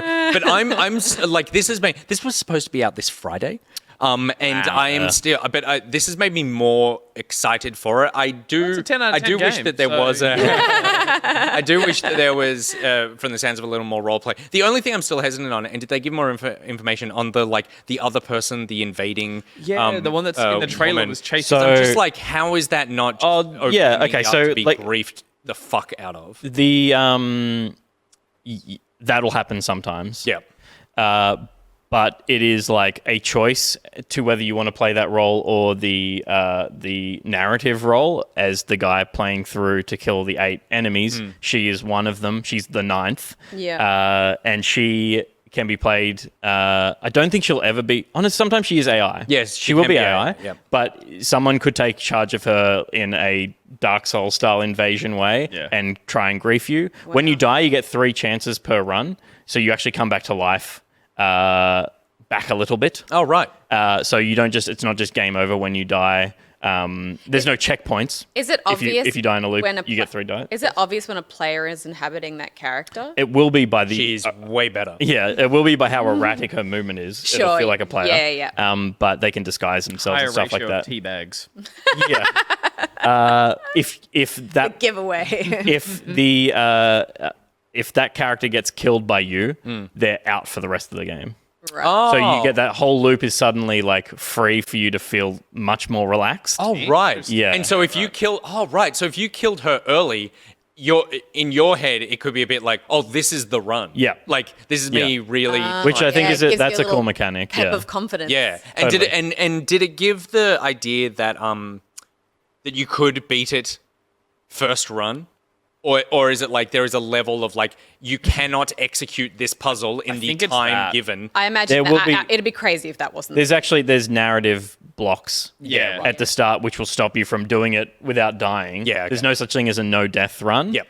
In terms of like how the game is structured, but there will be like no-death runs. I think you can. Maybe you need like I think if you as the player had enough knowledge, you might be able to. If you watch someone stream it or something, you could. I didn't think that was the case. I thought it was that there are characters that are literally in separate sides of the island. But they are at the start of every time you reset. They reset. They don't. Every time they reset at the start of the day. But the only thing would be if you needed to unlock powers in order to be able to execute the things. Yeah. Which I think you could do everything with melee if you were good enough. Yeah. But they were. Someone asked that question in the Q&A at the end of it, and they were a bit like, "We'll see what happens when." Streamers get their hands on it, and like speedrunners get their hands on it and stuff like that. Yeah. But I don't think it definitely hasn't been designed for you to be able to do that. But they're like, someone's going to find ways to. I am so excited for this game. Look at when what's is going on right now, the new proposed release date? September. September. Yeah. Wow. So 2022. Yeah. I think that's around the same time that like all the movies that got delayed are coming out. The Bonds, and the plane one. Snakes on a Plane 2. Snakes on a Plane 2. Snakes on a Plane 2. Highway to the Danger Zone. Top Gun? Top Gun. I think that's coming out then. That's how you got there. Prey Moon Crash is something that a lot of people in chat have said. I only ever heard amazing things about Moon Crash, which has the same sort of thing as this. Yeah, and obviously Arcane made that. And so, the word is that a lot of things of the success of that and like how much fun that was led into. I've never heard of Prey this. Moon Crash before. Yeah, it was the DLC that came out after right, it Prey. was, yeah. Yeah, Okay, right. and you basically you do these runs, and it is like this roguelike style thing where you're doing these runs to try to finish. And yeah, apparently it's amazing. So cool. Oh, okay. I'm excited. I'm excited for this. What else am I excited for? I'm excited for our first ad break, and we'll be back after this one.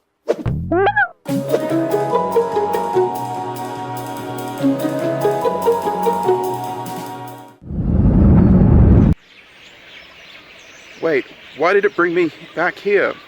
Oh yes, just up there. I turned left instead of right, and my life was forever changed. Ah, I must need to turn left to escape being lost. Gee, it's funny how the flashback had the exact information I needed. What a...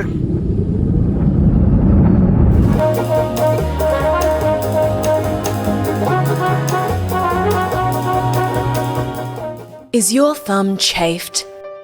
Calloused? Does it hurt when you headshot the wizard from the moon? You've probably got Destiny Thumb, a condition that affects 1 out of every 1 Destiny players. Lucky there's Avexia.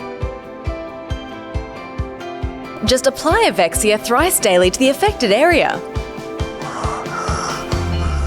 Side effects of Avexia may include heart murmurs, heart whispers, heart shrieking, jam tongue, deep vein thrombosis, shallow vein thrombosis, elephantitis, giraffe neck, Truman Show syndrome, me, myself and Irene-itis, the quakes, the shakes, the shake and bake, the bacon snake, the snake and rake, foodborne illnesses including breech banana and chicken Caesarean salad, bulging vein, bungee mane, imposter syndrome, composter syndrome, Mad Max Beyond Thunderdome, beaver fever, rat bite fever and Saturday night fever, facial blindness, severe facial remembrance, alien hand syndrome, mermaid foot, and in some rare cases, Destiny Thumb.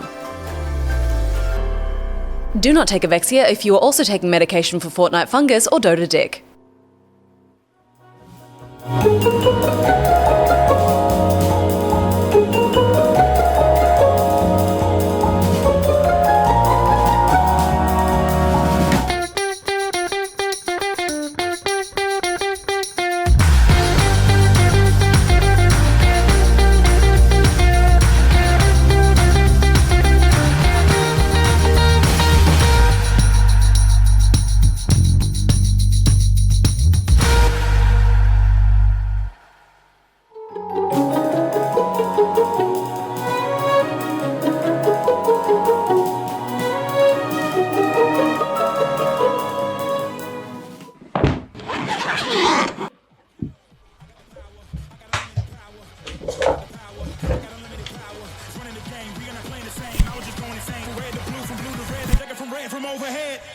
We're playing.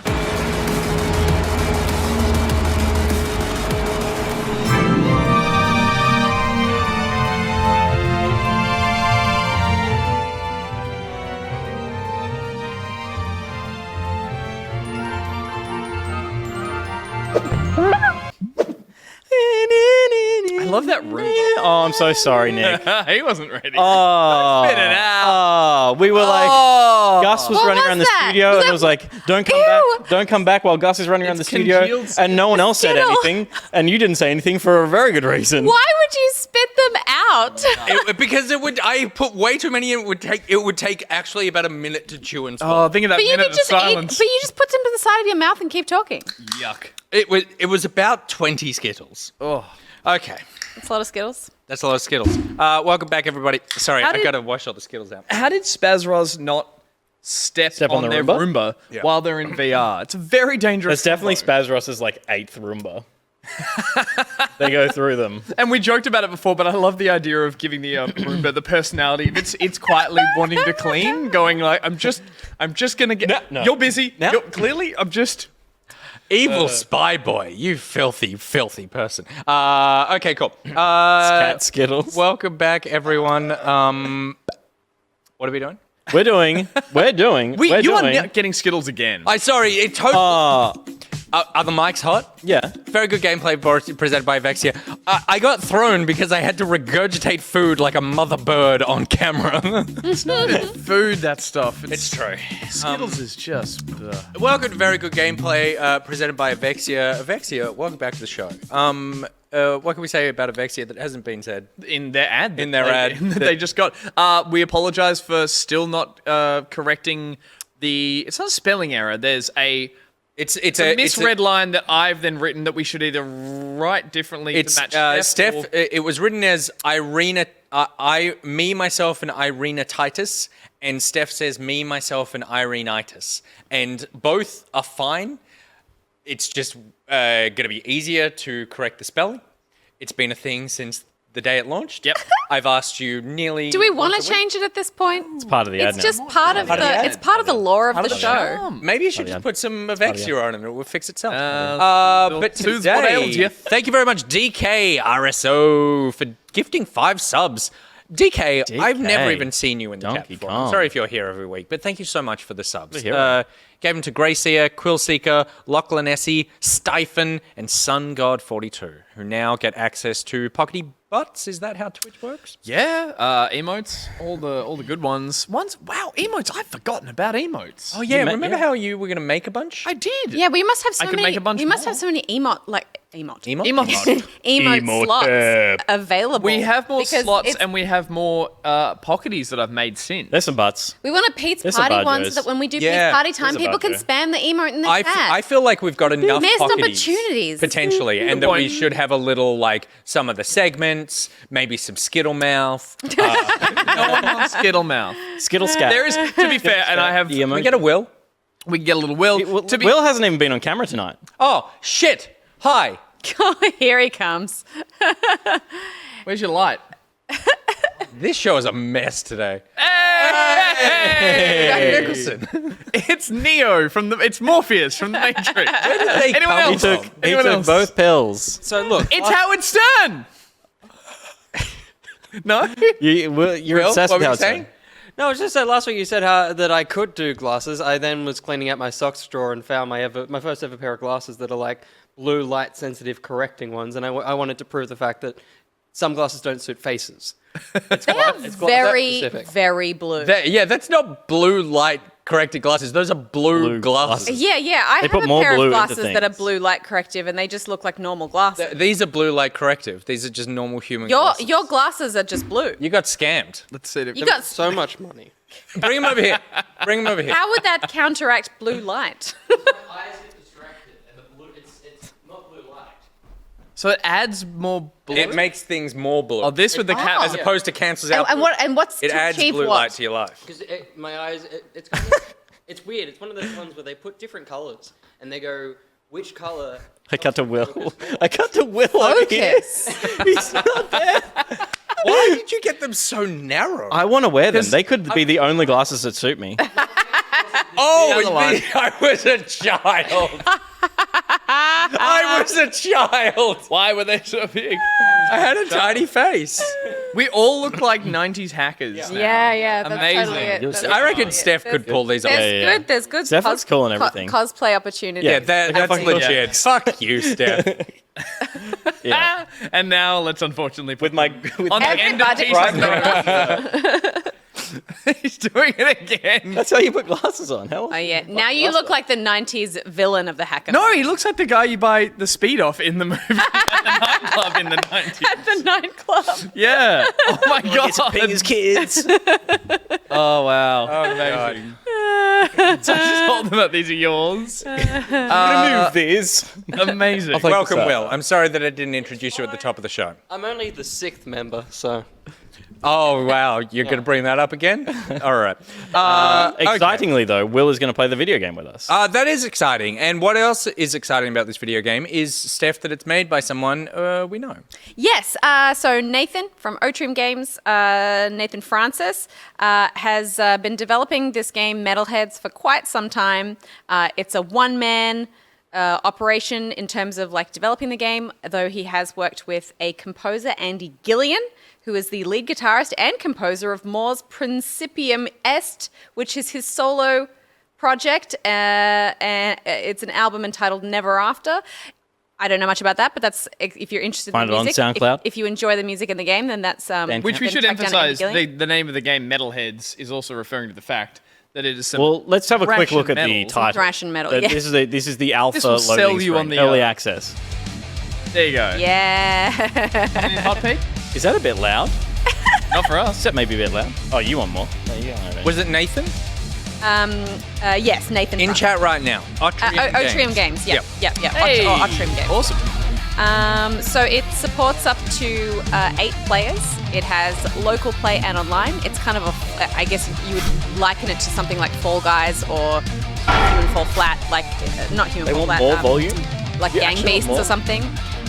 We'll crank it. There's also like different party games that you can play through. I can't crank He's still kind of it's in alpha at the moment, so still- he's still putting it out there and like patching it and stuff There's like that. none now. I think we just installed an update right before we showed it on screen because Nathan was like, "I'm just going to patch it one little thing I did before you know go that live." was one thing. During that ad break, we were updating We were the game. updating. Yeah. Great power to have. Imagine if we could just call up Activision and be Yeah, like, yeah. hey, can you just push out a cheeky A 90 new- gig for us? Want to change something right now? We're like, change this, and then we just run.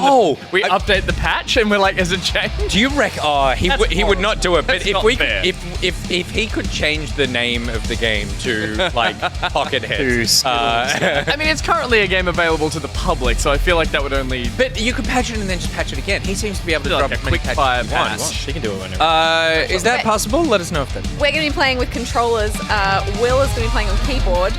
Nathan says that it supports Xbox, PS4, DualShock, Switch Pro, and Steam controllers. all. But it also has experimental keyboard support, so have fun, Will. The keyboard support is, I mean, you can see those prompts on screen. WASD is for moving, but it's still got the bindings of the XYAB, but they're up, left, right, and down on the It's an on the interesting arrow choice. keys. I have not seen that before. All right. Will. Oh no, we're going to join. We're in. Nick, if you grab your controller as well. If we all hit start, we So, our hang on, which character am I? then up and down on the D-pad changes your color, so we all. I'm P3. And then left and right on the D-pad changes your head, so you get these little helmets. Yeah, sick. P5. This is so sick. Like, So, I'm gonna be bunny head. I'll crank it in the studio because I've got a good Gives a little bit of oomph in here. Yeah. How do I up know and which? down on the D-pad Oh yeah. Okay. should change your color. Make sure you're a different color, so you're a different team member. And then left and right on the D-pad changes your head. I'll be green There you go. with the Yeah, this fucking chair. devil horns. Oh, I love that. That's so cute. So I think if we're all good to go, will you hold down? Am I good to go? I'm P3. I'm just going to check. I've got the Goku hair. Goku hair's so cool. Go, Will, I'm go. going to go Akon head. How are you doing that? Batman. I'm ready. That's me. You're ready. Yeah, Up. right. I'm ready now. I'm ready. We're all ready. All right. Anyone want to have a stab at which one we want to do? I haven't I would played say any of this yet. I saw so- from the trailer falling apart. Pull on the left. lateral. Okay, yeah. Is that doggy? Dodge. Falling apart. That looks similar to what we've seen. Fall No, Guys I with want. that Can thing. we start with cognitive collection because Oh, that was the God. one that I saw in the trailer that I was like, that's a really interesting spin on like, you know, a mini game that has been around forever, but it's like Run and this is- jump to the middle. Oh no, yeah, jumping. You've got to collect points at the middle and then take it back to your base station, and all the little platforms, cogs are spinning around you. It's very. How do you know which very is your complicated. base station? It's probably colored. It'll be right? color based. So Gotcha. will this one hold down? Yep. Oh, I Yours- see. Oh, I yeah. see. I Hey, we see don't- by the we'll example. just do it. If you fall, you will respawn. Okay. Again, other levels good, but I can't do anything about it from here, so we'll have to. The sound level. Yeah. Okay, who am I again? Goku head. Purple. Red. Shit, where am I? There I am. Okay. Okay. Oh my god, this. Oh my god, I already. Ah! I already Oh, fell thank on God. that. There's a indicator on. I already fell. I fell Oh, on that twice. yeah. I felt it. I mean, what do I do? What do I do? Not that. WSD. Oh, yeah. That's I haven't moved. Oh man, this looks so. Oh, it's so Get off my platform! Yes, here. Oh, Oh, villain. this is not even a party game in the sense that you want to hack anyone else. Yeah. This is like Just this is focus hard on enough yourself. to get across. This is ninja I- training kind of shit. All right, there's a timer. Oh my god. Oh my god. This is like trying to pay Doing your- it. I did My it. goodness, nice one. Oh shit, they turned. We changed direction It's just like trying to rub your stomach and pat your head at the same time. while listening to death metal. Everything's going in the. Oh, they keep turning. Oh, they just changed direction. Yeah, I My got that. goodness, that's so hardcore. Yay! All right, I have one.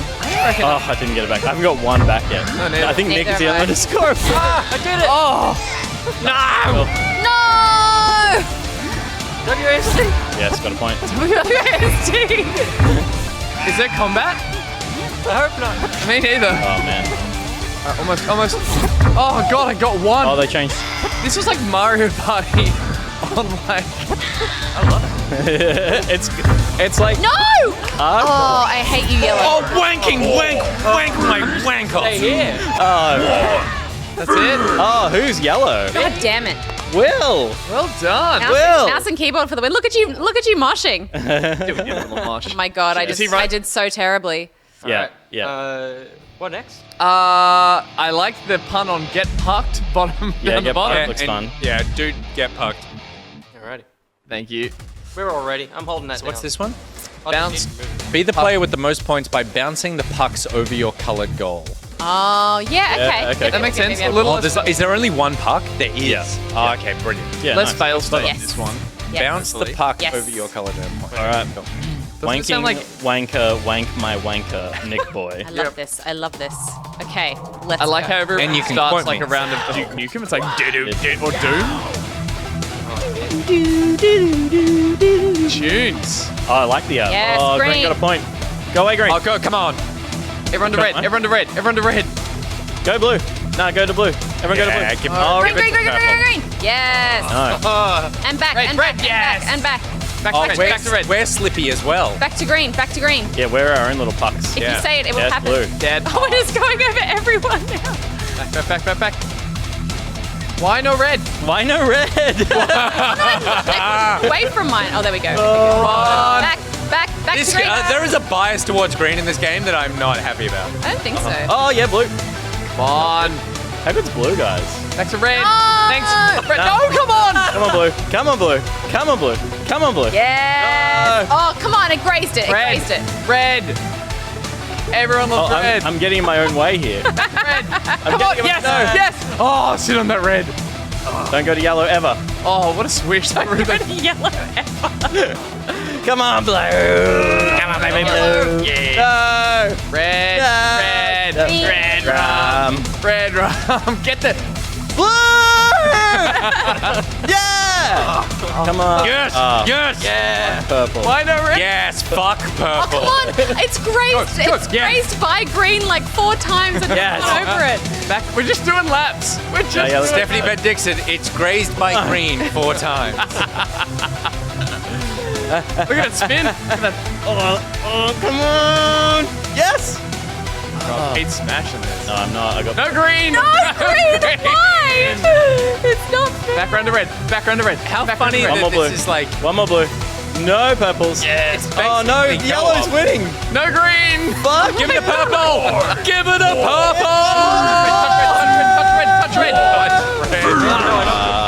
Get go. Oh, Oh, it's Yellow. what happens to Touch Talkback? Go. Come on.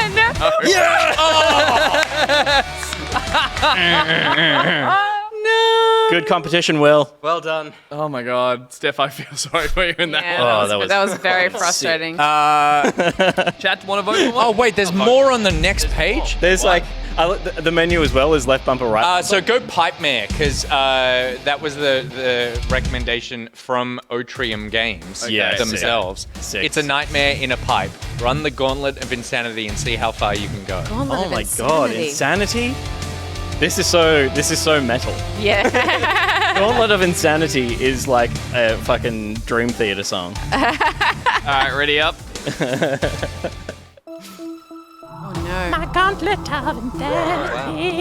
I want to run the other way. Yeah. Yeah. Oh God, it's happening. Oh God. Oh, look out for the hole. There's a hole. Come on. It's not a tiny one.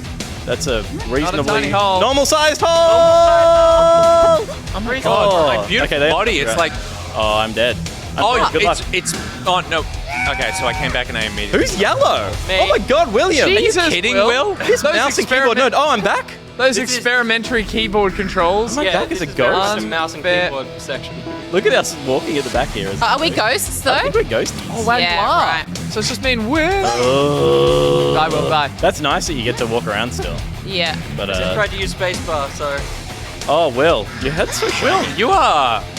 No, Bro. I fell down. One of the ghosts fell in a hole. Oh, Gussie. Am I just? got it. Oh, what's sudden death mean? Wait, do I just keep going until I die? Yeah, I think so. What if I'm awesome? Can we? What if I'm Can we bump awesome? into him? Let's try and kill him. Can you do anything? No. Oh, you? No. Yeah, Yes. Kill him. Just run! Oh, Kill him. oh, He's doing it. I'm doing it! He's doing it. Well Can't done. believe I died at the first hole. Yeah. You walked, but you aimed for it. It looked like a I shiny couldn't- boost power up or something. Yeah, I put a yeah. vote in for Deadly Disco. And that's one of those games where you should hang back and watch other people Yeah. first. Yeah. All right. No, then you die. That's true. Fall behind. The entire floor will light up in one color, then go dark. When the floor lights up again, find that color and stand on it to avoid elimination. What? Oh my God. Oh, look Also, at it goes blue, and then it's. this. And now find a blue tile to stand on. Otherwise, Cool. I love it. Oh, cool. Okay, wow. Nothing Wow, wow, screams wow, wow. metal like disco. Otrium pointing out Andy Gillian is the spelling. If you're going to go look up the musician, he's very. Look at all my Cool characters. music. Oh, the floor is Oh, already Jesus. falling away. Come on. We're not moving very fast, so. You don't. We're trying to disco here. To metal. It's disco metal. Okay, blue, That's blue. Oh, the floor came back. Give me a blue. Come on. Oh yeah. Oh, there's heaps. Oh, there's two blues. There's two different kinds of blues. It's dark. Who's green? Oh, It was dark. it was dark. Oh, it was dark I was on a blue. Come on. No, you're on light blue, and there was dark blue. oh, come on. We all were. Again. Oh. Again. Get it. We're like, hey, how you doing? Are we good? Yeah. I think just before we died, I heard Gus say, "This is easy." Dev wins, I says love this Warpster. music. I'm just gonna spin, baby. I'm gonna get more time. Oh, how do you in front know of the camera? which of these tiles get? They Yeah. they Oh, blink. yellow. Oh, now we go full speed. Oh, stick with me, Will. Stay here. Let's be friends, baby. Yeah, let's rock. Oh my gosh. that was hectic. Fucking look how happy they are. They're so cute. Oh no! They're pumped. Pink. Purple. Pink. Shit. Do I come back? No, I think you're gone, man. Oh, there's not a lot of let's pinkies. just- Will, Yeah. rockers for life. It's gonna get fast. Let's stay there. Ah! Yeah, they're That's a hole. Oh my God, I'm gonna get stranded at some point. yeah. All right, yellow. Oh, you are back. There's a ghosty. Yeah, just. Oh my Oh god. my God, no! No! Let me on! Let me on!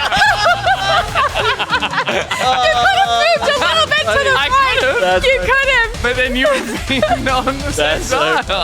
It was the door in Titanic all over again. Come on. Take a turn. Kate, let's move for Jack. Oh, Oh no. Oh, what? Nice. Pete, let's do this. All right. we're on. I love that it's a really nice touch that the floor doesn't fall away in the death moment. It's Yeah, like the yeah. lights turn off and that's what kills you. It's like you're left in the dark. Very cool. Oh, blue? Oh no, dark blue. I didn't pay Made the mistake last time. Oh, well done. Well done, William. Two blues. Two blues. Two blues. It's always that blue. Oh, gold. Oh my goodness. That's so funny. What do you reckon? One more? One more. Yeah. I'm intrigued by Dark Dangers and Blue Ballin'. Blue ball and Blue ball. Blue ballin' look cool. Yeah, that's the one that Blue was ballin's the pretty cool, first. guys, The you know. first idea was like, what about blue balls? Okay. So there's Okay, sections good. Now of I it- need to make a game around it. yeah. Oh my god. Stay on the spinning sphere for as long as possible. So there's those ones that come past as like roadblocks that push you off. But Yeah, then the right. panel sections look like if you They stand on the fall lit ones, away? they push you up. Goodness. Pulling up. Watch when they stand. This on is one. like this is so Tron, man. Oh, but like, If They you fling get you up in knocked a out, way? you will respawn. I don't think so. Oh. If you go flung up and the ball turns, you fall off because of gravity. You don't want to get flung up by the ball. I guess we'll find out. Less Tron vibes, and more maybe it's the metal. It was or- originally Keep Rolling, says Otrium Games. This is a much better name. Blue ball and is better. I'm getting Get you on the top of the I'm getting the Yeah. vibes. Oh, Oh, big, yeah. big cube vibes. Oh! Oh my god.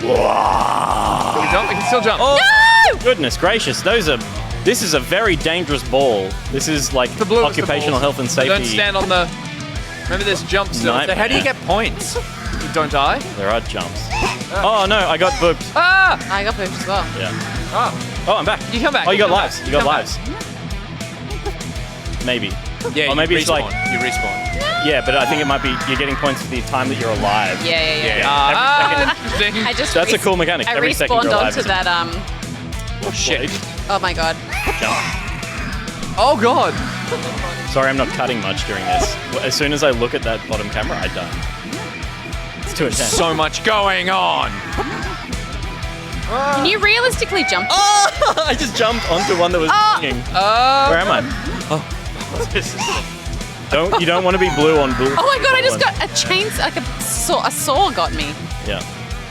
Again, this is an occupational health and safety knife. Will's next. Oh, when you respawn onto the ones that shoot you up in the air, it's Oh, I've been knocked.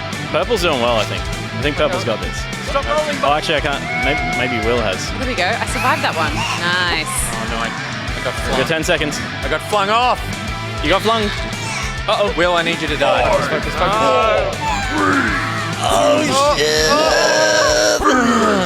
I Nice work. So Brilliant. close. oh, Smashed so it. bad. Will, That's you are a metalhead. You are. Metalist of all the heads. Well played. Well done. Well That's done. crazy. That's a good, amount of mini games that there's more than one screen work. Yeah, totally. I like that it's like 8 players as well feeds into that chaos That as well. would I be really enjoyed. And there's still 3 there that were blacked out, I think, that are obviously part of the pre-alpha. There's a couple Roll there that Wasteway haven't been knockoff. unlocked still. Yeah. Termination Trail. So Very it's good. it's still in early access at the moment. It's on Steam for $18.50 right now. Yep. You can request patches to be pushed out at any point, apparently. Did that? And so that's a feature that many devs don't offer. But yeah, that's awesome. That is tons of fun. So thank you very much for sending us the game. Nicrotex just bought it. Hey! Nice. Yeah. That's great and lovely to have someone who we know. What a great party game, especially since it supports so many players. It's a big, great, 8-player couch co-op. That's a lot of people to put on a couch. That's a lot of controllers. That's a lot of inputs. I don't know if people have 8. Yeah, but everyone bring a controller party. Everyone bring a USB extender. hub, yeah. Yeah. How many of them? I've always wondered how many of them can you plug into each other like power boards. Can you just keep going? I usually wonder about how to solve the water crisis and stuff. No, but start with yeah, the simple okay. ones you might be able to solve or waste a weekend on. I also miss already the metal movie. It's still playing for the audience. Okay, good. Nathan said he had been chatting to Andy for a while, and then they met up at PAX so that they could get together and work on this. Packs. that's is, cool. yeah. I would say I'm self-confessed Of talent. non-metal head. I really don't love the music, but I metal, the genre. In general. But as a soundtrack to a hectic party game, mwah. Perfect. Yeah. Encapsulates So the good. chaos, the mad. Like I respect the genre, but I don't understand why Triple J dedicates a night to it. Sometimes when I'm driving home from work, and I'm like, why is this on the car? Again, that is like, you're so white. I mean, to be fair, so is metal, but Yeah, that's a good Yeah. point. but the idea of I respect metal, but I just don't understand why Triple J. It's always the night that I'd be like on a long drive and be like, welcome to Triple J, it's Metal Tuesday. They get one night. Let them have one night. Yeah, but you've got Spotify.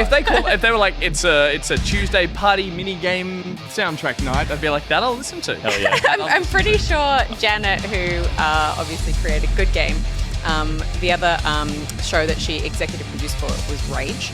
And I think the one time she had an official formal complaint lodged against a show that she was producing was someone who metal. they had like a metal music video that was playing like 4 o'clock in the morning, and you know how everything is like closed captioned, and the lyrics were like. You can't really hear them when you're just watching the song because they were like all like written out in the closed caption. Somebody was like, "Oh my god!" But whoever's watching Rage at 4 a.m, That's what they're there for. that's what they're there for, right? Yeah. No, Yeah. What a prick. They just came across from whatever porn was on SBS. Exactly. To watch Wasn't whatever on, and you're like, porn's I've being put, talked about on I've put Rage. 2 hours into this Belgian film and I haven't seen anything yet. After Rage, I go. It's been Inspector X for the last 4 hours. Oh my god, I am just reliving. I mean, I'm right. It said it was rated R. That's like when they switch over to Rage and they do the rating at the start. It's like it's rated R for everything. And it's like a blanket rating. But before you realize it's Rage, you're like, what is this show? Movie? Yeah, that is You're just like, Rage. Oh, it's Rage. Oh god, I miss Rage. Is Rage still on? Yeah. Still going? Still going. Did they It's a make very any- inexpensive show to produce. Are they making any good music? No, Rage haven't made a good song in a while. No. Like, just is the people in general. Besides Tay music Tay, has gone obviously. to trash. Yeah. Besides Tay Tay. That's Tay-Tay.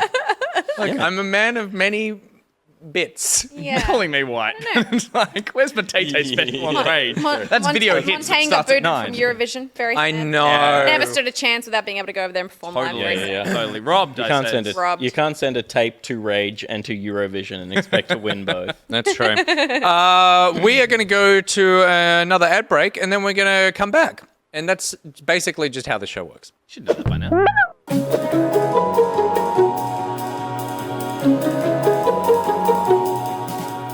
You need a Gus single that just has a default like slow zoom. There's some like really traumatizing music. No, it would be. As it What's the slowly meme zooms in on of his the face. hello?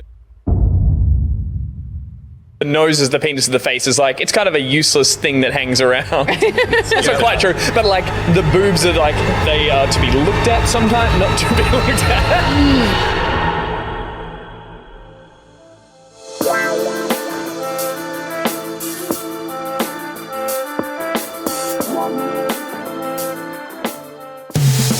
Shorts, they're summer's pants. From cargos to cutoffs, Bermuda to board shorts, when you want to show off the fourth worst part of the human body, wear Orenishii shorts. Every pair of Orenishis are single origin, fair trade, and handmade by this lonely, overworked child robot with hands. The process couldn't be simpler. We start by asking for your measurements. Then, in the spirit of fairness, we send you our measurements. Our robot will send you fabric samples of 6 kinds of thick denim. We then make a full pair of jeans. After sending you a picture of us wearing the jeans and look and fit, we surgically remove the excess pant and voila! You've got yourself a pair of original Orenishis. And to ensure there's no wastage and a dolphin doesn't choke on them or something, we take those discarded leg bits and use them in our latest product, Orenishii sleeves. Orenishii sleeves, for when you accidentally bought a singlet. So don't settle for sweaty knee pits. Order your Orenishis today. They're the only shorts you'll ever need.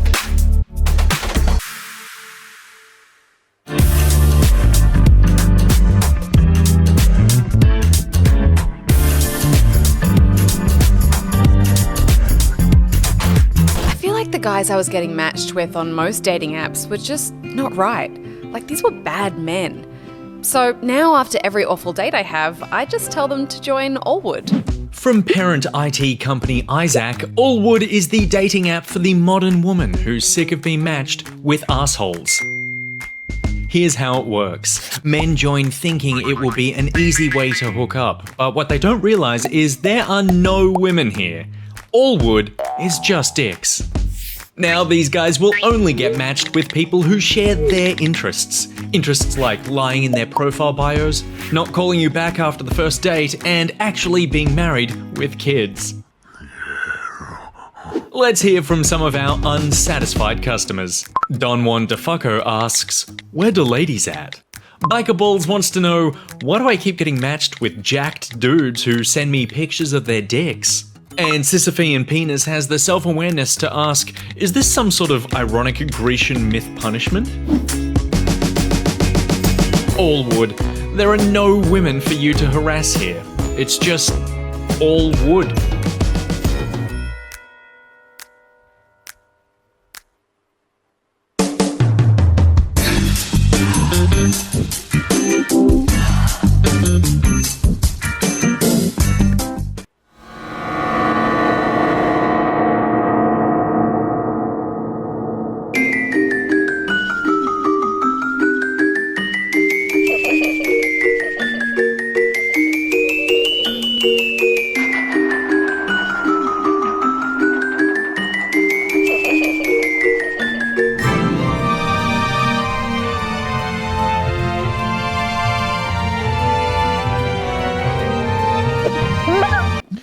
What the fuck was that? That's like, is in everyone's leg a meat popsicle? Because that's what it looks like. It did. It's a shiny tube of meat with a bone to hold I love onto that. it. I love that it takes you on a journey of like a sexy foot, Oh, yeah. then like a terrifying severed foot, Yeah. and then the inside is removed, Just then chucky. party, and then the word is sweet. I don't know, party. That's It's not party. It's like they're Smarties. There was confetti. No, they're Smarties pouring out. Oh, That's and why they they're were- fake. I thought it was confetti as well. Yeah, yeah, yeah. Oh, it's Wait, are they M&Ms. M&Ms? They're not M&Ms. Smarties. Oh my god!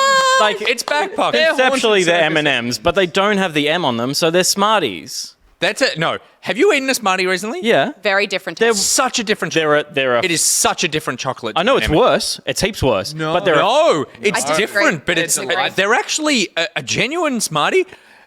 a genuine Smartie. A genuine Smartie, as in like not Unlike some a- Franklin's ripoff. Yeah, Was yeah, there yeah, an yeah. But I only said this because I know that I put some Smarties on a certain duck cake this last weekend. Was there an ad that involved so shaking goddamn the good. box, and it was like a percussive thing? Oh, There yeah, should the be. little mini ones. Should we make it? No, I remember those ones. So, okay, Yeah, the little party bag Smarties. Okay. so my niece... Let's I just fight. had like a weird. So my niece... Flashback. Will, can you get me some M&Ms? I see my niece very He's rarely. actually doing it, though. And I'm really concerned that when I see her, because she's in Melbourne, that she might have grown up, had a growth spurt, and like not remembered me or don't think I'm cool anymore. And so I'm like, when Single. I go and see her... So when I go down to Melbourne... Wait, and she it's had a like- growth spurt, so she doesn't remember you? I don't know. She's The brain didn't grow. She's 2 or 3. I don't know. I might go down and it's been like know 3 how months. kids and work. she's like, I don't know how they work. So I was like, oh, I'll buy her a thing of Smarties. And so when I see her, I'm like, hi, and I shake the Smarties, and she's Like like, Pavlov. What, like a Dog. Pavlov dog? yeah. So it works until a friend of ours. So then next time I saw her, she's like, oh, uncle, and then I'm like, Smarties, and so it's like I remember. Oh my god! Oh my! This is what the Nazis did. No. It's like she doesn't say, "Oh, Smarties." She sees No, me, but you're says, trying- "Uncle," like Uncle Smarty. You're trying to give her a positive association with you to remember you by, and you're using food as a reward system, like she's a dog. It gets worse. Oh god! Wow! How could it? Because he has a leash. No, it's just like I Are see you her so crate rarely. training her I as see well? her so rarely that I'd be so terrified that if I left Smarty long enough that Nazis she just are like gets freaked out. But do by you me. realize she doesn't remember you? She just remembers Smarties? No, that's where I have to clarify. She sees me, loves me, and then everything, and then it's like, oh, and I've also got like Smarties, and that's I just happen to have them right here. It's like a cute uncle grandfather. You like the Smarties, don't you? It's not cute. I'll tell you why it's not cute. Because what would be cute is if she told the story of, every time I saw my uncle, he always had a special little treat for me. No, I know. When she's older, stop. he has a special little treat for me and would give me something, and it was always the little thing. That's it. No, because what she will tell her friends is my uncle had so little self-worth that he was terrified I would forget him, so he brought a percussive food to shake in front of my face so that I will always associate the taste of Smarties with his dark eyes. Dark, soulless eyes. Well, back to Sydney with me. The land of Smarties. And he rattled off home. So a family friend of ours who's a bit younger who What are you doing with her? No, he went to visit Melbourne, and I was like, fuck. I was like, he was a bit nervous. He's like, I don't know. You dare take Smarties down. The opposite. He's like, I don't often see young, I don't know how, if she's gonna, he was staying in the house, and it's like, is she gonna be difficult to be around? Is she gonna be, she runs the house kind of thing. And I was like, she really likes Smarties. So he went and bought, when you go to the milk bar and they open there's the box on the counter with all of the little boxes. He bought a whole one. And I was like, well, he's fucking trumped me. Oh, no. He's going to be remembered forever. He had everything. And I was That's how memory works. and now I'm like, fun size? No, get the fuck out. Yeah. All right, I've learnt my lesson. Now she's gonna start she's gonna What was catch the lesson on. that you've learned? Because the lesson isn't don't bring chocolate for your niece. Yeah. What is the lesson? I mean,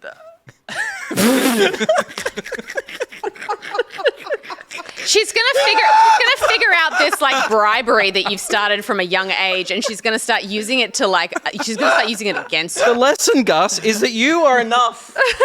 You are enough. I'm the smarty. You were the smarty all along. Oh, fuck This me. is why I need this.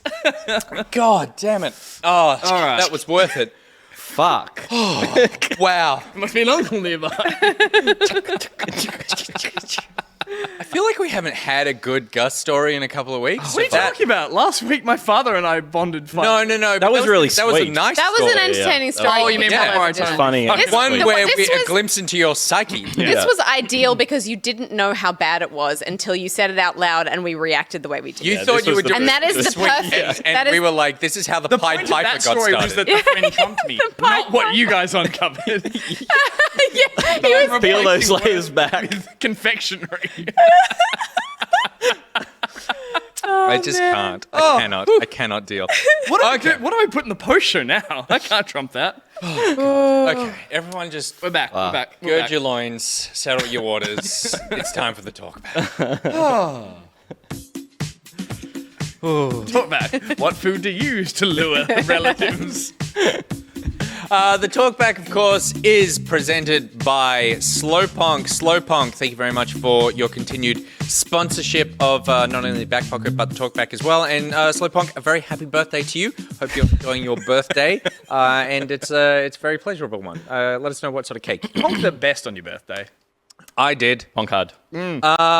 So we want some talkback. We've got some, but we also thought we would just do some from you guys live in chat right now. So if you have any questions that you want to ask us, video game related, not video game related, child rearing related, then by all means just drop them in the chat and we'll grab them out and we'll answer them. But I wanted to start with, do you want to start with a game one or a non-game one? Maybe a game Start one with after game one. that. Okay. After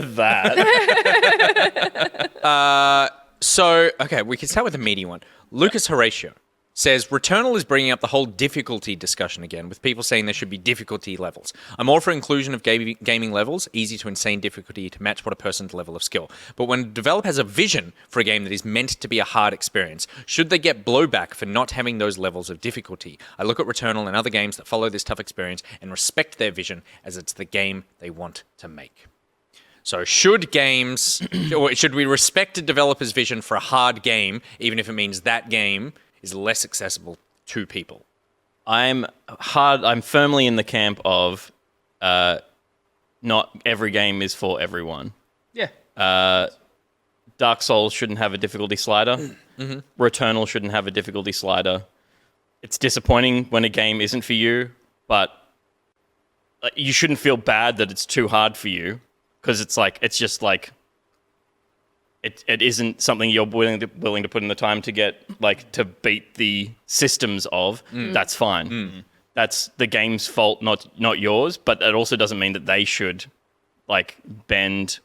I think the thing that I feel about, which we'll talk about when we talk about Resident Evil, is that Resident Evil 8 is a less effective game than Resident Evil 7 to me, and they have come out and said, we made Resident Evil 7 a less scary game, Resident Evil 8 a far less scary game to make it more approachable. Yeah. And that's fine. They needed some more copies in order to make it a justifiable development. But yeah, I don't think it should be a blanket rule, and I think it has affected Resident Evil negatively for me. How do you feel though? Because I totally. And that's agree. not a difficulty thing.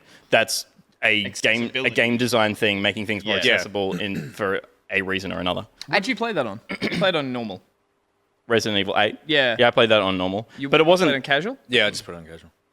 Yeah, okay. Yeah, it wasn't that it was, like, hard or easy. It was that it wasn't scary. Yeah. In that instance, that wasn't a difficulty one. It was like, that's another system that they saw was being inaccessible, that they made more accessible. Yeah, too many people bounced off the first hour of 7. How do you feel about?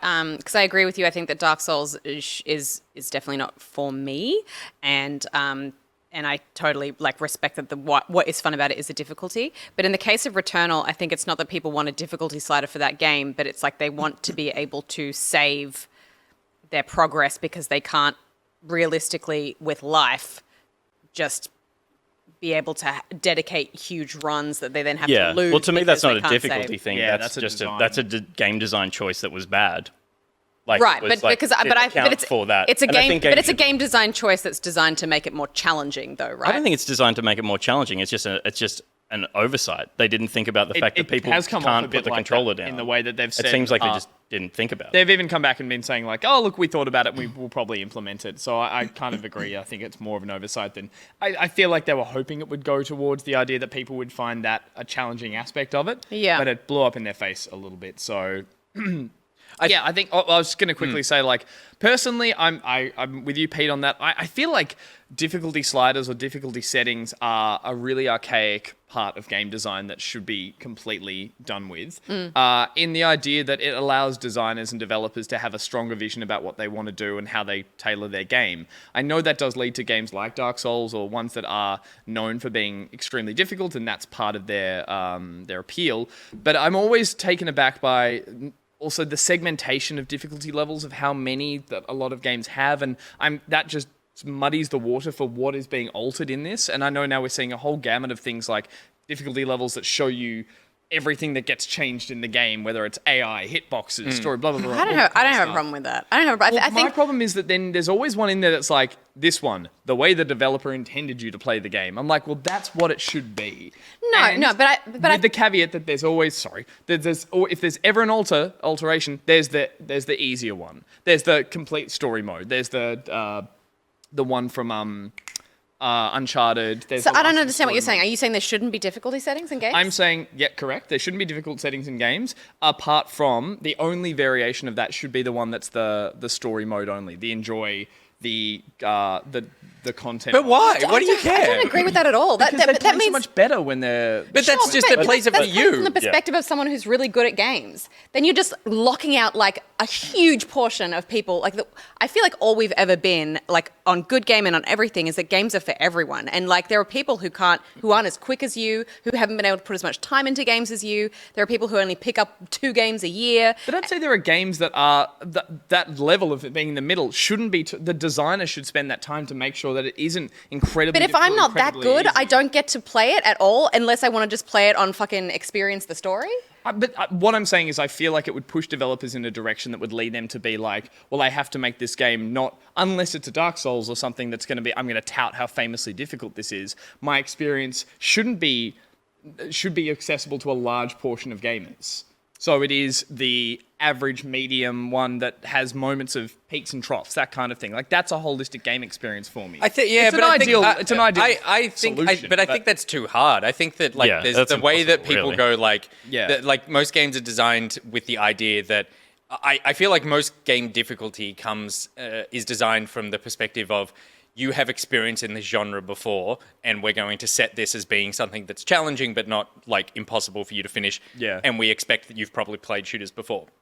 But if you haven't played shooters before, here's an easier version of that. And if you have never played a video game before, here is the you can basically just walk through this game and experience the story. Now, for me, the walk through the game and experience the story is I'm using it on Resident Evil 8 right now because I'm only here for the horror. I don't give a shit about the gameplay. I actually think the gameplay is pretty bad. Yeah. But I'm here for the horror. But I do think there needs to be levels of difficulty in most games. The one thing I would say is I think that all games should be accessible to people to be able to play. But there are some games where for something, I guess it never actually affects me, so it doesn't matter. Like I never look at a menu of difficulty levels and go, oh, I can't believe this is in here. But I think if for something like, let's use Dark Souls, which is always the example. Yeah. If I could just walk through Dark Souls, I'm like, I don't know what Dark Souls is. Like, that's the point of the game. The point of the game is to hit your head against a wall. Yeah. I think that you take controllers and control schemes and if you can't functionally use a controller in certain ways, that there are ways to adapt that or something.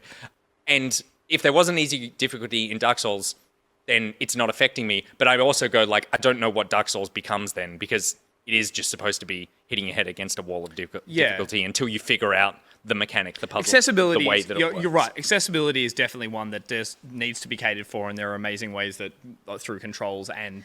But it's not even about people, who are differently abled. I think it's just a question of you need to give people the opportunity to learn certain genres and have those opportunities to get slowly, progressively better without having to start at set difficulty. Yeah, I guess that comes from me in the part. Sorry. And I also think it's just you can't dictate so much how people are supposed to experience that game. Like, if you make a painting and your idea for the painting is that it's conveying sadness and whatever, and somebody else looks at the painting and is like, actually, I see this as a message of hope and joy, then it's fine, well, that's just how you wanted to experience that, and that's your prerogative to do that. Like, if you want to, have someone, you've made a game and you want it to be experienced in a certain way, I feel like then you're going down the Zack Snyder territory of doing, 5-hour movies in black and white or whatever, and it's just dumb. I think you need to be able to make something and make it accessible to a larger group of people and have them experience it in the way that they want to experience it. Yeah, I think games differ in that interactive level, but I do agree in terms of they're all still someone's artistic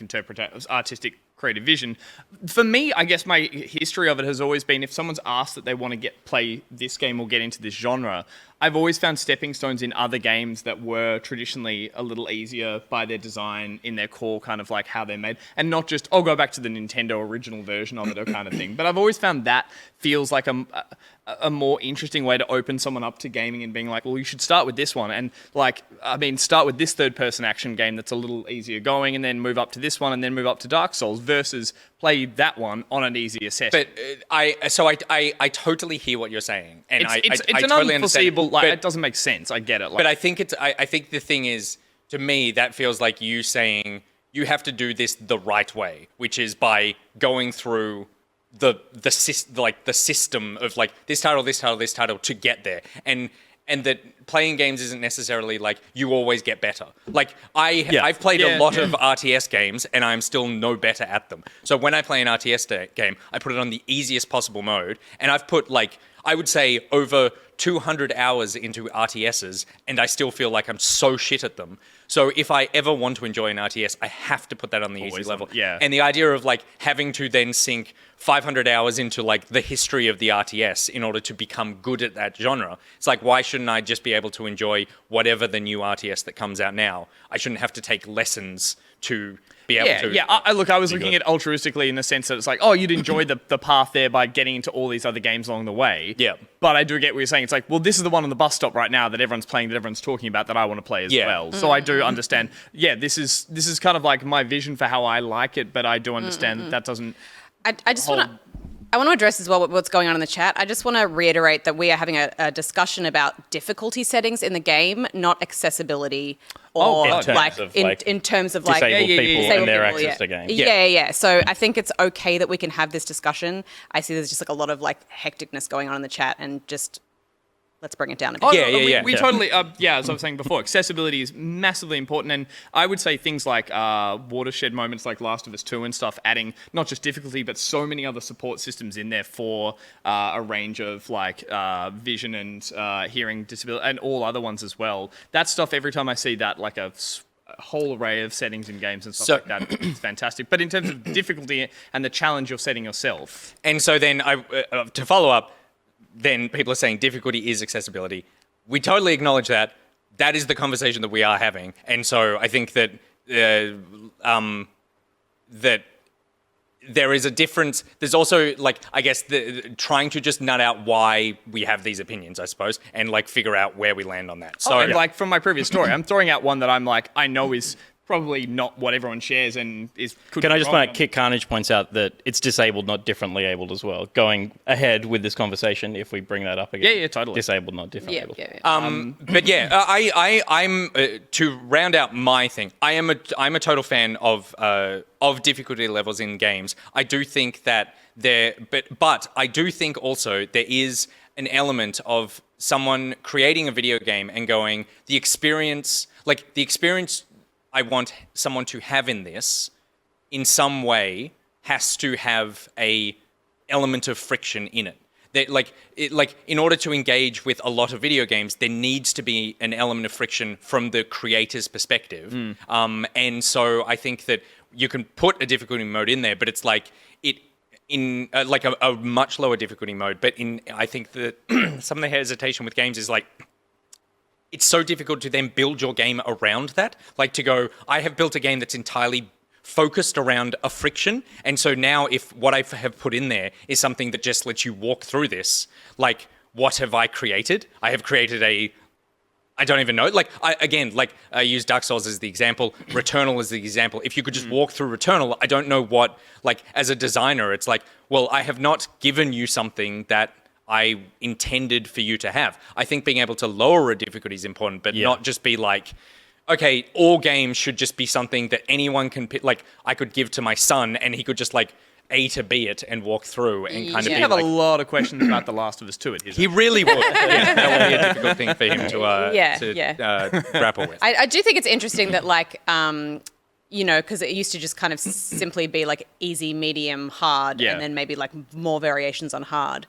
But I think with the way that games have changed and evolved and become more cinematic and story focused, it's cool that they've been giving an option that is literally just experience the story. There are a lot more games now that have that as an option because they're like, for people who want to be able to experience games and aren't necessarily like interested in like the mechanics of it as much as they are the story, then they have that as an option. But I also like it when there's heaps of different difficulty settings, and I like it when you can change difficulty on the fly because, for a while there, I think I was erring on the side of easier because I didn't have confidence in myself, and then I found that I was pushing the difficulty up, and that was a really enjoyable experience for me to be able to do that. To be like, actually, I've gotten better at this, and I'm not giving myself credit for what I can do. And by the same token, I like the fact that like when I'm playing a game on a certain difficulty setting, and I'm just like, failing again and again. And the game's like, do you want to drop the difficulty down? And I'm like, actually, yes, I do. and then I end up not putting the game down and not coming back to it, but I end up being able to experience that in a more enjoyable way as a result. At least asking you is more polite than Nintendo. Halfway through, like, failing a few times. Metopia. It throws you a white bunny star or something. It's like, this is here. And I'm like, I know, I'm fine. And like... So something I wanted to say as well is we've got some people in the chat who obviously have like a lot of invested opinions and interesting opinions about this. I would like to hear your actual opinion about this, like to tell us to be involved in this conversation. So I think that if Will, if you could just keep an eye out for some comments that are like about their views, I suppose, rather than just like like an argument back and forth about whether or not we can have this conversation. Yeah, exactly. Because I would like to hear that. So I think that we can also more votes for I will go back on everything I just said and say if they can comically name all the difficulties, a la your Dooms and your come at me and I'm too scared and the one where you're like something I could have been your daddy or something like about like don't hurt me daddy. I think was the least one. I mean maybe we've grown past that as a a style choice, but I do appreciate that occasionally. Yeah.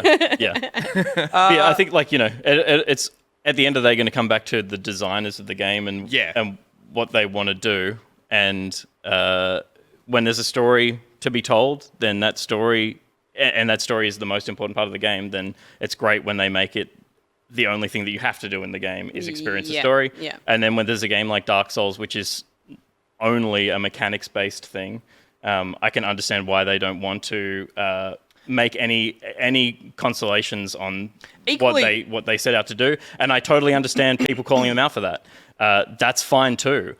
But it doesn't mean they're going to change what they're doing. It doesn't mean they have to. But they're definitely being like an exclusive game in that sense. Equally, and I'm coming totally around on what I said right at the start, but it's also the idea that like some games, I guess like your Dooms and stuff, might have so many variables and so many systems that the designer's choice from the start was to make a menu of difficulty that plays with each of those systems at each stage, and that goes into the design choice from day one. So it's not how I'm naively considering how a game is made. Like, we made our one game, okay, now make the enemies easier. Now make the health go down. Like, because I played those games where it's like difficulty just seems to have like, they just enemies take heaps more. You can take less. You got less health, and they've got more health. Versus the ones you play and you change the difficulty, and the AI changes, or the level just you play. It makes you play differently as well. So I guess I do respect games that build that into the design. It's just that other version we're talking about. When you run into that stuff, and you're like, I'm bringing it down because I feel like they've nerfed you and turned it up just to be like,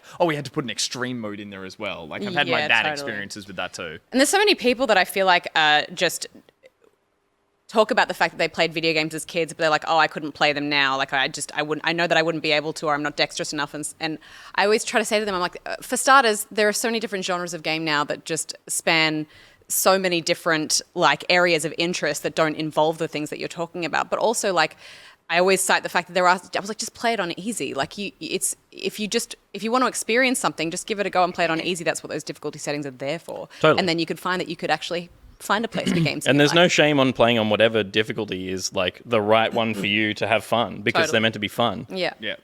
But again, like if From Software don't put an easy difficulty in their game, I think that's their call. I agree. Yeah. I was thinking, and I don't know whether or not I'm wading into something that is ill thought, and that's something I rarely do. But I was wondering how, if I think about a novel and say it is incredibly densely written and it uses a lot of really flowery text, and it's, or conversely, actually, it's pretty academic. Yeah. Like, it's not accessible to everyone, but that's how that book was written.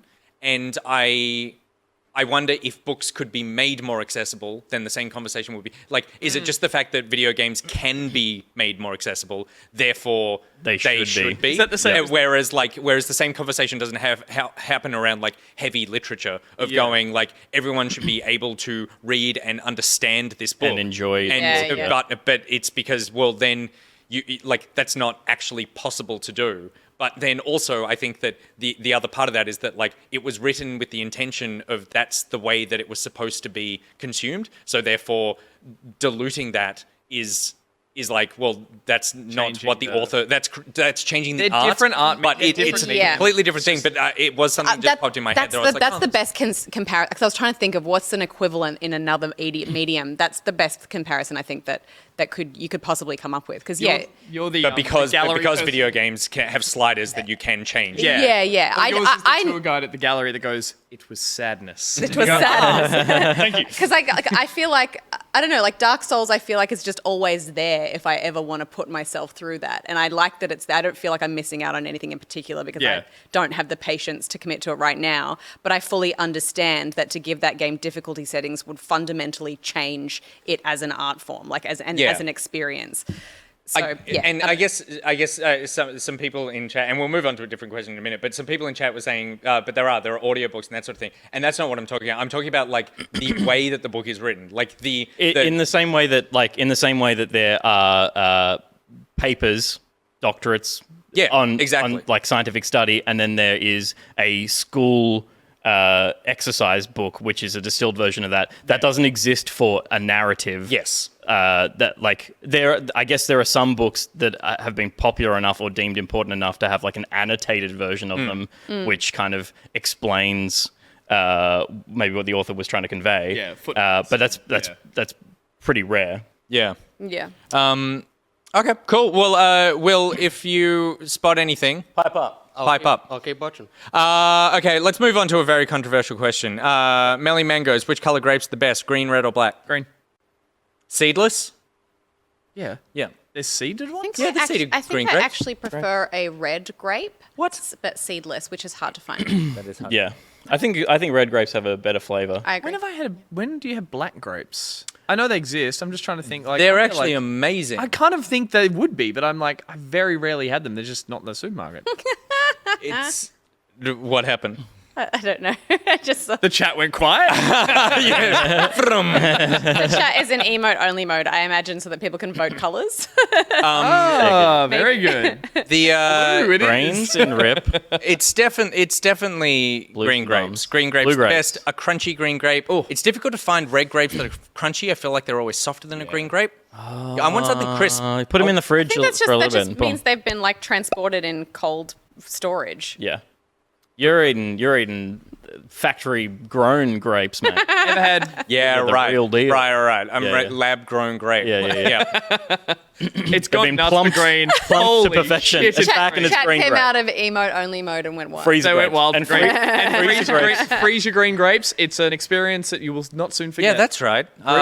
Green grapes frozen go great in a bit of Chardonnay. 4%. Tell you Oh, what, mwah. keep the wine Like cool. metal in my party games. shardy? I take a little bit of a frozen grape in my shardy. BMac TLDR says, what music from a game can always take you back in time? Metalheads. I think probably Donkey Kong Country is Yeah. probably the biggest good, one. for Yeah, me. Rare just did the best music in games for that whole era and through, obviously, to Banjo-Kazooie. And as soon as I hear a kazoo, I'm like, yeah, Crash for me. I was Bandicoot. gonna say Crash. Yeah. Yeah, for sure. Talk to me, Will. That's a I good just one. like when the Insanity trilogy loaded up and the theme started in its remastered glory. It was like just falling back through time. It's a dumb sounding soundtrack. Okay. It's so dumb, isn't Yeah. it? It's such dumb music. I'll go for like a choice that's not designed for the soundtrack of the game. I think the band is called Goldfinger and the song is called Superman, and that is Tony Hawk's Pro Skater 2. Yeah. Oh, yeah. Oh, maybe one. Yeah, and obviously, when you're onto like actual commercial music, it's And you like hear that. Yeah. it's Guitar Heroes as well. Like some of those, like, oof. Oof. Why are people saying Gad is cool? Is Gad He doing started a something naughty? chant. He started a chant. Yeah, okay. You can just do join. that in Yeah, the so you chat? can start a He has that chant power. and you just click a button to chant that thing. There you go. He's got power. Some of Gad is GTA radio biased sessions. towards- Yeah. The Crash Bandicoot music, but the one I often don't notice music in video games and movies. People always go like, "Oh God, it had such a great soundtrack." I'm like, there was music. But the one, and you'll experience soon, Outer Wilds, that soundtrack, I still go back to and listen to it. There is a song towards the end of that takes me to a campfire, and it just makes me feel like crying every single time. and we've talked. I've experienced this ever so slightly, and just to drop a big word that's a fun word to say occasionally, it's like it's all diegetic within the game. I thought you meant occasionally was the big word. I was like, no one is impressed. But I will point- diegetically, yes. I will point out that occasionally has more syllables than diegetic. Yes, the music is all diegetic strung to the game. together, so Congratulations. pieces together within the game, and Yeah. so therefore you have a stronger connection, which is a very good connection to have nonetheless. Yeah, good. And I do have to shout out. Best grape was green.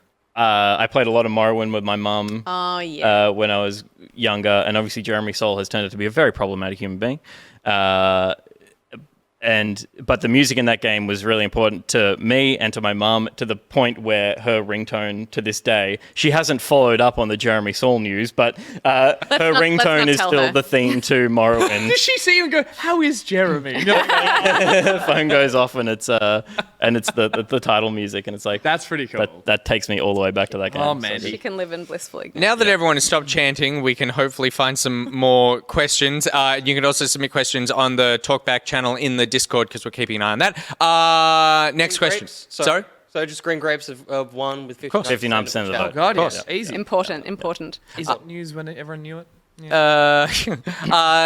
That's why we go so well together. Great suggestion. Hello, Crazy Taxi. Was it Offspring doing that one at the arcade? No one played that. Oh, No, God. I didn't. It's the start of Crazy Taxi on Sega Dreamcast. The same Offspring song plays at the start of every level, and it's them. Oh my God. No, they're chanting. Chant. Oh, Gat. Good God. I'm reading that as Chianti. Chianti. Offspring song that does look starts like Chianti. right in your ears. So that was one that I remember a lot. But I imagine Minecraft Halo music. as well is a big one music-wise. Yeah. And anything that gets an orchestral I still find symphony. I still find it so funny that there's like TikToks of a much younger generation than me going into like boys' bathrooms and going, oh, just because of the resonance in the room. Yeah. Like, how is that? don't Or know in the stairwells origin and of their stuff. songs. Yeah, maybe it's just like, maybe they're just mimicking whatever they saw before. Totally. Fleetwood Mac was a Totally. new song. Yeah. True, true. What is true. this? What is They don't this new understand the bop?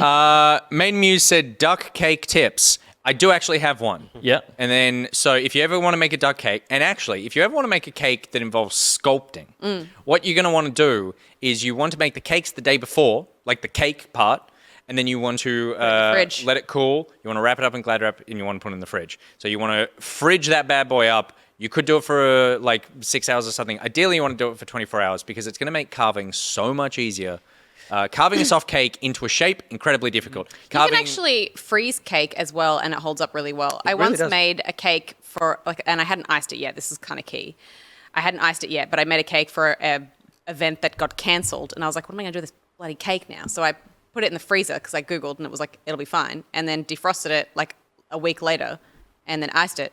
Tasted amazing. There you go. That's Fresh, what you need. fresh as. I like that you're freezing it or like getting it nice and cold to sculpt. It's also like for a kid's birthday where it's like, I don't care what it tastes like or if the kids are enjoying it. It looks like true. a duck. Yeah, totally. And then the other tip when you're making any sort of fancy ice cake is you always want to apply a crumb coat. So this is where you take a small amount of icing and you coat the cake as though you were coating it in icing. But it's a very thin layer and you can still see some cake through it. But what this does is it seals in the moisture, but it also collects any of the crumbs. So you crumb coat it and then put it in the fridge, and then it hardens kind of like a shell. Much like an M&M shell. And then Smarty shell. And so then, Sorry, what do Smarty you do? shell, What do you smarty do? What's the crumb coat? so just a little bit of icing. Yeah. The icing that Very you're going to thin use. amounts. Yeah. Ideally, use like a cake spatula, but you can Yeah. use a knife, whatever. And then you just put it all over the cake, Yeah. so that it almost, naked cakes. Yes. Yeah, So we it had looks a naked We bit. had one It for our looks like wedding. a Wedding, bear. naked. It looks like a bit like a naked cake. But what that does is it seals in the moisture. It hardens up, so it's much easier to apply like thick layers of icing on, and it also collects all the crumbs, so that you don't get crumbs then running through the rest of the icing. Actually, I believe it's called semi-naked. Yeah, ours was definitely partially clothed. I wish yours was semi-partially naked. Good lord, Thank you. that is such a callback. What a callback. North Darkwood in the chats, and just have this in your mind. If I say press X, what button position do you think of? Which I guess is more so what control. Oh right. I would yeah. think of the left key on a keyboard. That's a metalhead's Well, callback. nonetheless, inner left for me. of the left of the. Yeah. If we're doing Yeah. four like that. We're Xbox. Mine's Xbox, mine's the bottom. Mine's the PlayStation. That's Yeah, PlayStation. PlayStation. It's funny because I thought that And- first immediately, but that's because the last thing I played was Resident Evil. Yep. So, Yeah. but normally it's like And where's the Switch again? And on a Switch X Pro is top. controller, it's I think it's black top. and black. I can't tell. Isn't it top? I thought one there. It's right there, but it's facing down. There's one right there. There's nothing we can find. Oh wait, I've got one here. Yeah, there's two. There's two right in front of us. got little things on them. X is the top. Yeah. X is that's Y. madness. They're X insane. is triangle. There's such There needs to be a OPEC for the console makers. Well, you know that totally. in Japan, Sony transitioned their Yeah, they changed the button to the Western They changed the layout, button yeah. to the Western layout, so that because normally the confirm button is the circle on a PlayStation, and it's now gone to the X, which is what it is for the Western Yeah, audience. yeah. And they've done that as well. So Really? they are implementing a universal standard. because there's some things like power outlets where you're like, surely we can all just make this one thing. Let's all just make a decision. Now let me ask, like, The fucking circle and the line. I never know. You know when you turn on like a power board and there's like there's a circle and the line. I never know which one's on and which one's off. It's 0 and 1. Yeah, 1 is on and 0 is... It's 0 and 1? What? No, it's not. But the line is always on. The line is on. I thought the circle is on because it's a closed loop. It's like electricity is flowing. The line that is is just not where my head a went bare at all. circuit. Interesting. You're a visual learner. Yeah. Is it really 0 and 1? That's my understanding of it. 0 is off. 0, and it's 1 off. is on. It's like a binary system. But then someone said it's an open circuit and closed circuit. Nick is correct. It's binary. O for open? We don't. I for, is this on? Pain Gamer just says yeah, No, which it's doesn't line. help anybody. 0 and line. It is binary. Yeah, 1 is 0 and on. Yes, it's 0 and 1 binary. Okay, cool. Great it is. grapes. Nick Nick is is correct according to Evil Spy Boy, who does this shit a lot. That's true. Someone get a power board. But then the line would be on, not the 0. I see circuit, Yep. but the line would imply to me that the connection is made. Right. Is that how electricity Classic works? Twitch chat, both Okay. are correct. Yeah, there you go. Someone take a picture and send it to me of a power board with this situation. And how many you can plug in together and make one big There you loop go. and close that loop with a letter I. And then Multifish wants to know, did you ever get your pen license? The answer is correct. Thank you, Lemon Llama 18. I have my pen license, yeah. I've got it laminated and framed in our office. I believe that. Our teachers always kept talking about it, and we couldn't. It was one of those things that they were probably having more fun being like, "You're going to have to get your pen license," and it never happened. And It's almost like a full years of education that you could get away with as like a primary school teacher. You could be like, Yeah. I could teach this for a year. Yeah. This will fill some real time. I don't remember that was a thing that I did as a kid, but I know that I have excellent But handwriting. year so 5 that's and fine. 6. I'm confident in that. You must have aced it without even knowing you took it.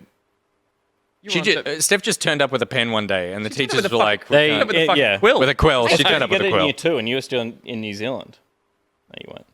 But maybe you just get free. Maybe they just give you free pen licenses in New Zealand. Definitely still in New Zealand. when I You was opened a leather-bound book with a year two, quill, yeah, and they were right. like straight through. It's year 5, I think. 5 you came back? Yeah. Yeah, okay. Yeah, so yeah, you got a free pen license. I think New from Zealanders memory. are flippant with their pens. I think from memory, so I changed primary schools halfway through, and I think my first primary school had the pen license, and I didn't get up to the part where I could get it, and then I went to my new primary school, and they'd already passed. and it was just not really a thing. Yeah, And right. so I just got given a pen, and for me, it was like being handed a weapon. It's like, I don't have any training in I have this. the power to kill. I'm getting away with something. I do remember it was between year 5 and 6, and it was like that year everyone turned up in year 6 with like pencil cases full of pens, and like you had the ones that leaked a lot of ink really easily, and some people had really nice ones. And one kid sat down with the pen with the 20 colors that you clicked down and was like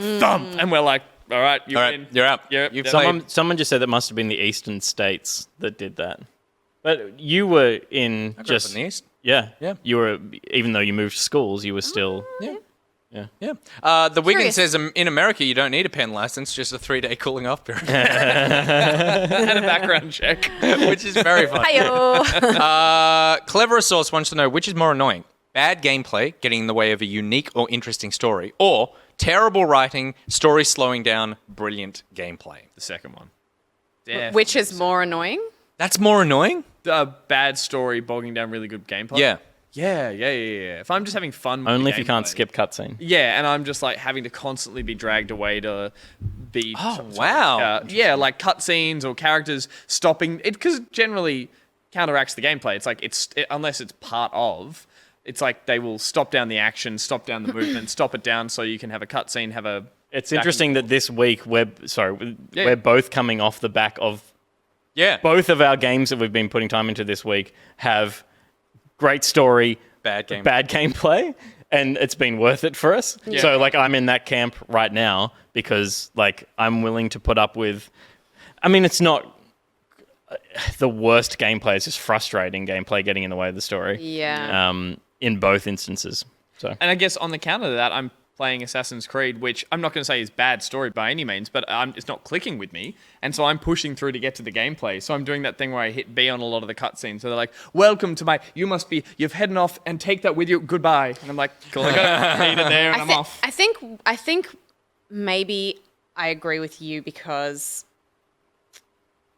I think if I'm not invested, I get so emotionally invested in things. And if the story's really, unless the gameplay is amazing and I don't care whether it has a story or not, because they've done something so revolutionary, it's like, well, who cares? But like, because I need to care about the characters in the game. I need to care that whether they live or die. I need to care about what's happening because I put value in being emotionally invested in stuff. So if the story is bad, it's like I lose the will to go on. I guess I'm the opposite. I agree that it's like bad gameplay, I stop playing. I don't keep going. Bad story, but good gameplay, I'll keep playing through. Good story. So why do you not agree with the? But you just said the opposite of what you said. You said the opposite. You're an enigma. I said if the story's bad. You said if the story is slowing down brilliant gameplay, you don't like that. But then you just said that if the game is bad, No, the gameplay. the gameplay is bad, you will stop playing. Yes. So how is that not more annoying Gus than is- a game that you're willing to complete? Gus is saying he's refusing to play anything. That means it's more annoying by definition. You have been more annoyed by the gameplay, so therefore you have given up being on annoyed is shortened by going, nah, I'll just stop. The other one, I want to keep enjoying the gameplay. Where is she? The other one is good gameplay. It doesn't make but sense. I want to keep playing because it's good gameplay. I hear him. Thank you. He's, yeah. I want to keep playing the gameplay. Yeah, so you're He's taking him on justified the it in terms his that he's own like, head. in a world where I choose to play the game. Yeah. But I guess it's like you would never choose to play the other game, so therefore there's only one correct answer for you. Yeah. Like you're giving up on And one half of the game. Ergo. The I and the O are correct. For me, it's definitely bad gameplay getting in the way of an interesting story because I would say, 80% of the games that I play have terrible stories. And yet, if the gameplay is good, I'll continue to play it. But if there is bad gameplay, and there's a really good story, it means I have to suffer through what is the majority of the game because story is genuinely, rarely the majority of a title that involves gameplay. Yeah. If I have to be sitting through tons of awful gameplay, it's the same reason that I bounced off Near Replicant when it came out. I'm just right. I really want to experience this story, but I just cannot be bothered doing this gameplay. It's just so uninteresting to me. I think it's a really hard question to answer because I think it's also dependent on the genre. Like there are some genres that just they've put a story in and the story's not great, but it's like, well, it doesn't really affect the overall experience that much. It doesn't get in the way of you Call enjoying of Duty or something. Yeah. Where you just go the story is just there and I rarely think it's almost like The story is just there because Activision had to spend X amount of money to get into the lower tax bracket, so they paid Kevin Spacey to totally. be here for a day. Exactly. Yeah. Yeah. Okay. Can't press X to respect him if you can't find the button. Next It was question. the thing. He did a press X to respect. That was his bit. That was it his game? Was that bit in his the game? bit? You go up, he's like, I'll let you pay. I don't remember him being in And then that you thing. press X while yeah. he's there, and I was like, we don't. But it was also I just remember seeing on F TikTok, as well, though. yeah. It was a Yeah. press F to pay respect. It was on on PC. PC. Yeah, of course. So some people have answered the question about the power thing. Giovanna says, quick Google and I found this. The 1 or I symbol means the current goes through the system. Yeah. Imagine it being a line like a circuit connecting to a power to the device. Yep. The circle means the current does not go through the system. The circle is an open circuit having no power flowing through it. So you're right. There you go. So that is on. That's off. Yeah. Oh, I it's know for a off. fact that in my head, 1 is on, 0 is off. But it's not binary. But it may not be binary. It may. I mean, it makes more sense that it's a circuitry thing because it's literally a switch on a circuit. You're pushing it to on. Amira 1012 says, "What is your favorite guilty pleasure?" And this is anything. This is the one time where you stop working Yeah. as a person. Favorite guilty pleasure? There's this really fancy vinegar up at Woolies. That no, it's fucking next fact. He's like, Steph, can we get the top shelf stuff? Come along. Wrestling comes to mind for me. Watching What? Yeah. Wow. Yeah. What the fuck? I watch. Sometimes I'll just be like, I want to waste 6 hours of my life, so I'll watch like SmackDown or Royal Rumble or something, and it's like so dumb. It's just. It's very entertaining. So dumb. It's very entertaining. I see that. It's entertaining if you can really turn your mind off the fact that none of this means anything. I mean, it's all very impressive what they're doing, but it yeah. just doesn't mean anything. Lesser of two evils says, I don't let myself feel guilt for enjoying things. That's nice. That's a lovely. Nice. That's, I mean, I actually think that's definitely the right answer. That you should never be ashamed of your love of Tay-Tay. There's plenty of like TV stuff that I could say. I watch a lot of trash, but The Bachelor. like Muppet. I would Yes, that is I a would guilty say pleasure. like Outlander would be up there as a guilty pleasure. no, Outlander's good, man. Outlander. good. I feel like Outlander has a level of respect around it that like I'm talking about The Bachelor. Like Yeah. like Outlander at least has costumes. Yeah. Like wrestling. Yeah. Can I say sitting in the shower? You can say sitting in the shower. You can. my guilty That's pleasure? your That's a guilty good pleasure. guilty pleasure. Why do you feel guilty about it? Because she spends Because it 15 seems- minutes in the shower when she falls asleep in the shower, sitting in the shower. Do you fall asleep sitting in the shower? Sometimes, but not often. He makes it sound More like that than happens once a lot. is enough. Yeah. In the shower. Crisscross applesauce, Nicrotex. Yes, that's a reply all reference. Yeah. I mean, yeah, I don't have anything obviously that jumps to mind. I don't. I probably like. Again, feels no shame, no guilt. No guilt. I think that's it.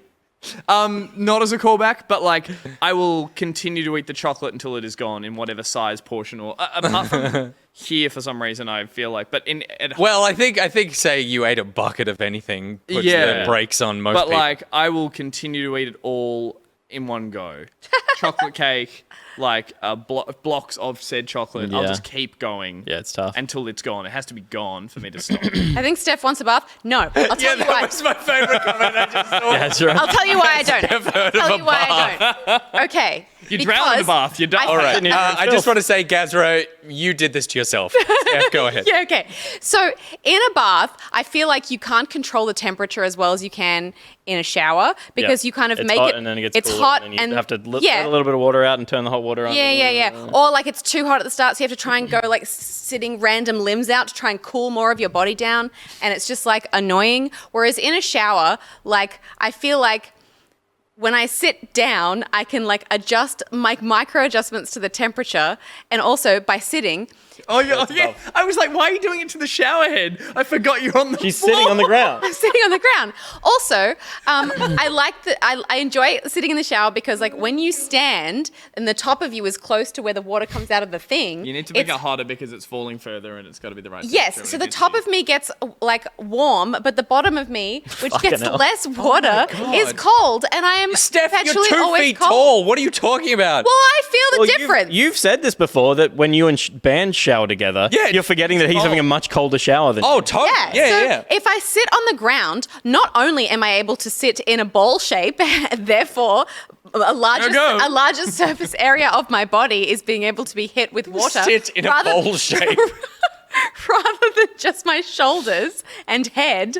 So then I can sit in a better surface area coverage, and I can make the temperature like adjusting as I like want it to be, and it's very pleasant. It's like seeing Gus in drag right now. It's like, leave this to me. I do love that the other one I've is just that, like, thought about this a lot one of because them it's really good. You should try it. one of them you will die in if you fall asleep, and you've picked the right one to not die in. So well done. Yeah, that's Yeah, true. that's That's true. The thing is, like, I don't know. Women, I think, who choose to shave their legs, I feel like typically do that sitting down. Because if you try to shave your legs standing up, you know, you need to like sort of soap your legs Yeah, when you slippery shave. surface, no way. Well, no, but also like you need to like soap your legs to be able to shave them. And when you lean down, the water runs off you onto your leg, getting rid of the soap, so you can't like shave them properly. Unless you do some like Cirque du Soleil bullshit, which I don't know how that would work. So I got a message from my partner just then, Get Steph a shower chair. No, Who- I feel like that's for old people. who Or- is also A shower sitter. of a height. Yep. She just said, "Oh my god, the Everyone's fact so- that should I anyone get can a sit shower in the chair? shower and adjust the temperature is such a luxury." Unless, like, It is this. Yeah, It's all- we are old people. That's true. I am. Unless like a man in a tuxedo comes in and puts his arm around you and changes the temperature, a la Casino Royale. Was it like? Oh, See, yeah, that's what I yeah. think. I always think of anyone who sits down in a shower should be weeping. and like in the ball down. shower sitting is someone who's been broken by life. Yeah. just- Or covered in their own excrement. It's Yeah, like totally. they've had a night on the town. Yeah, absolutely. You said you wouldn't tell anyone about LA. It's just Peyton says there are things called sex steps that you stick to the shower Oh, wall. yeah. Oh, yeah. And you can use them to There you go. Steps. Sex steps. Gus is like, takes notes. I'm gonna Google. Where do you go? No. You have sex with the step. The only time I've really done sitting in the shower as like a genuine thing was when I went to a press junket. I won't say for which game overseas, and got incredibly, just disgustingly drunk, and then went to bed at like 3 a.m. Woke up at 4 a.m. feeling awful. Just walked into the bathroom, vomited in the toilet, and then went, well, I need to have a shower, and then sat in the shower and started to cry. And water starts pouring down on me. I sit down, and I'm sitting in the shower, naked, crying, going,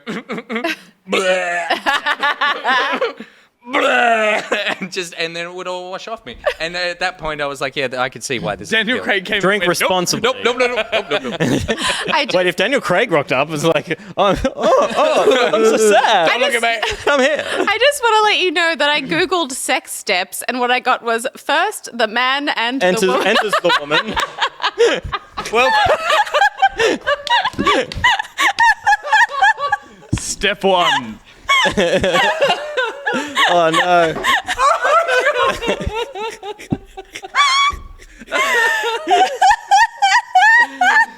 That reminds me of like when I was a kid, and I was like, I remember going over to my uncle's house, he was like an IT nerd, and he was like, here's Google, Shake this one. or I think it might have been Dogpile back then, or maybe it was Google, and he was like, you can search anything you want, and because I was like really into horses, and I loved Black Beauty, I typed in Black Beauty, and it was not horses that I got. it's not. Oh my God. Okay, fantastic. Oh, okay. Should we leave it there? I think so. Yeah. I think it horsecock. We should leave it. Yeah, I don't know where we go for the next part of the show, for the post show, but Yeah, we'll figure yeah. something out. Probably something. We'll find that picture I tried to show you earlier. Probably something incredibly tame by comparison. Probably. Roller coaster this evening. Okay. Step two. Again, Gus takes no. A pawn god bishop did scream in the chat. Steph, read step 2. I need to know. Thank you very much, everyone, for watching Back Pocket for another evening. We hope you had a wonderful time, as did we. We will be back tomorrow, or I will be back tomorrow at least, doing a Game Club stream of Resident Evil 8. I will get very close to finishing that game you're at tomorrow. the pointy So that end. will start around 1 p.m. If all goes to plan. So I hope that you can come along to that. And then we'll have the news next week on Monday doing that. And then, but Sunday live. Sunday. Day one raid. 8 a.m. going to start. So probably we're going to start the raid at 8 a.m. So I might be live from 2:45. Mm-hmm. I will have a lot of snacks, and we'll work out a system that allows me to dig out a handful of Maltesers from a Maltesers bucket, I think. Will be my maybe every half hour I'm allowed to just eat some food I'll come by. to quench my rage and sugar. Yeah. I to hide the frustration. I think you're going to do fine. You're gonna nail it. Yeah, it's been done before as well. And you know, but you'll get you'll get you'll just get in that zone. You'll get in that Yeah, but you don't know, he's very No, I know. He grumpy what with I other very am. people. Oh, he you expects think people. so? He expects people. We work with These him guys- for 18 hours a day. these guys know Slightly nothing green about down my there. anger issues. Yeah, I feel like everyone in the team don't know what you signed up for with him. Sorry. They have never played Dota with me, so they have no idea what they're Yeah, right. Okay. Well, the real winners will be Twitch chat, and the real losers will be those 6 to 7 people that he counted on his fingers. So that will be on Sunday. So we'll be back Friday, Sunday, and Monday. Saturday is the back pocket Sabbath, where we rest. In the eyes of Pocket. a gob, and I'm like, nice. It's Sundays. What the fuck are you on about? Post show. I love you. I love you so much. Thank you, everyone, for watching. Thank you. If you want to become a member of our beautiful community, head to backpocket.gg. All the links there, Discord, socials, podcast, the place where you give us money. Patreon. That's the important one. Head to patreon.com/backpocket and, toss a coin to Steph. Goodbye. Catch it. Catch the coin. Nice one. There you go.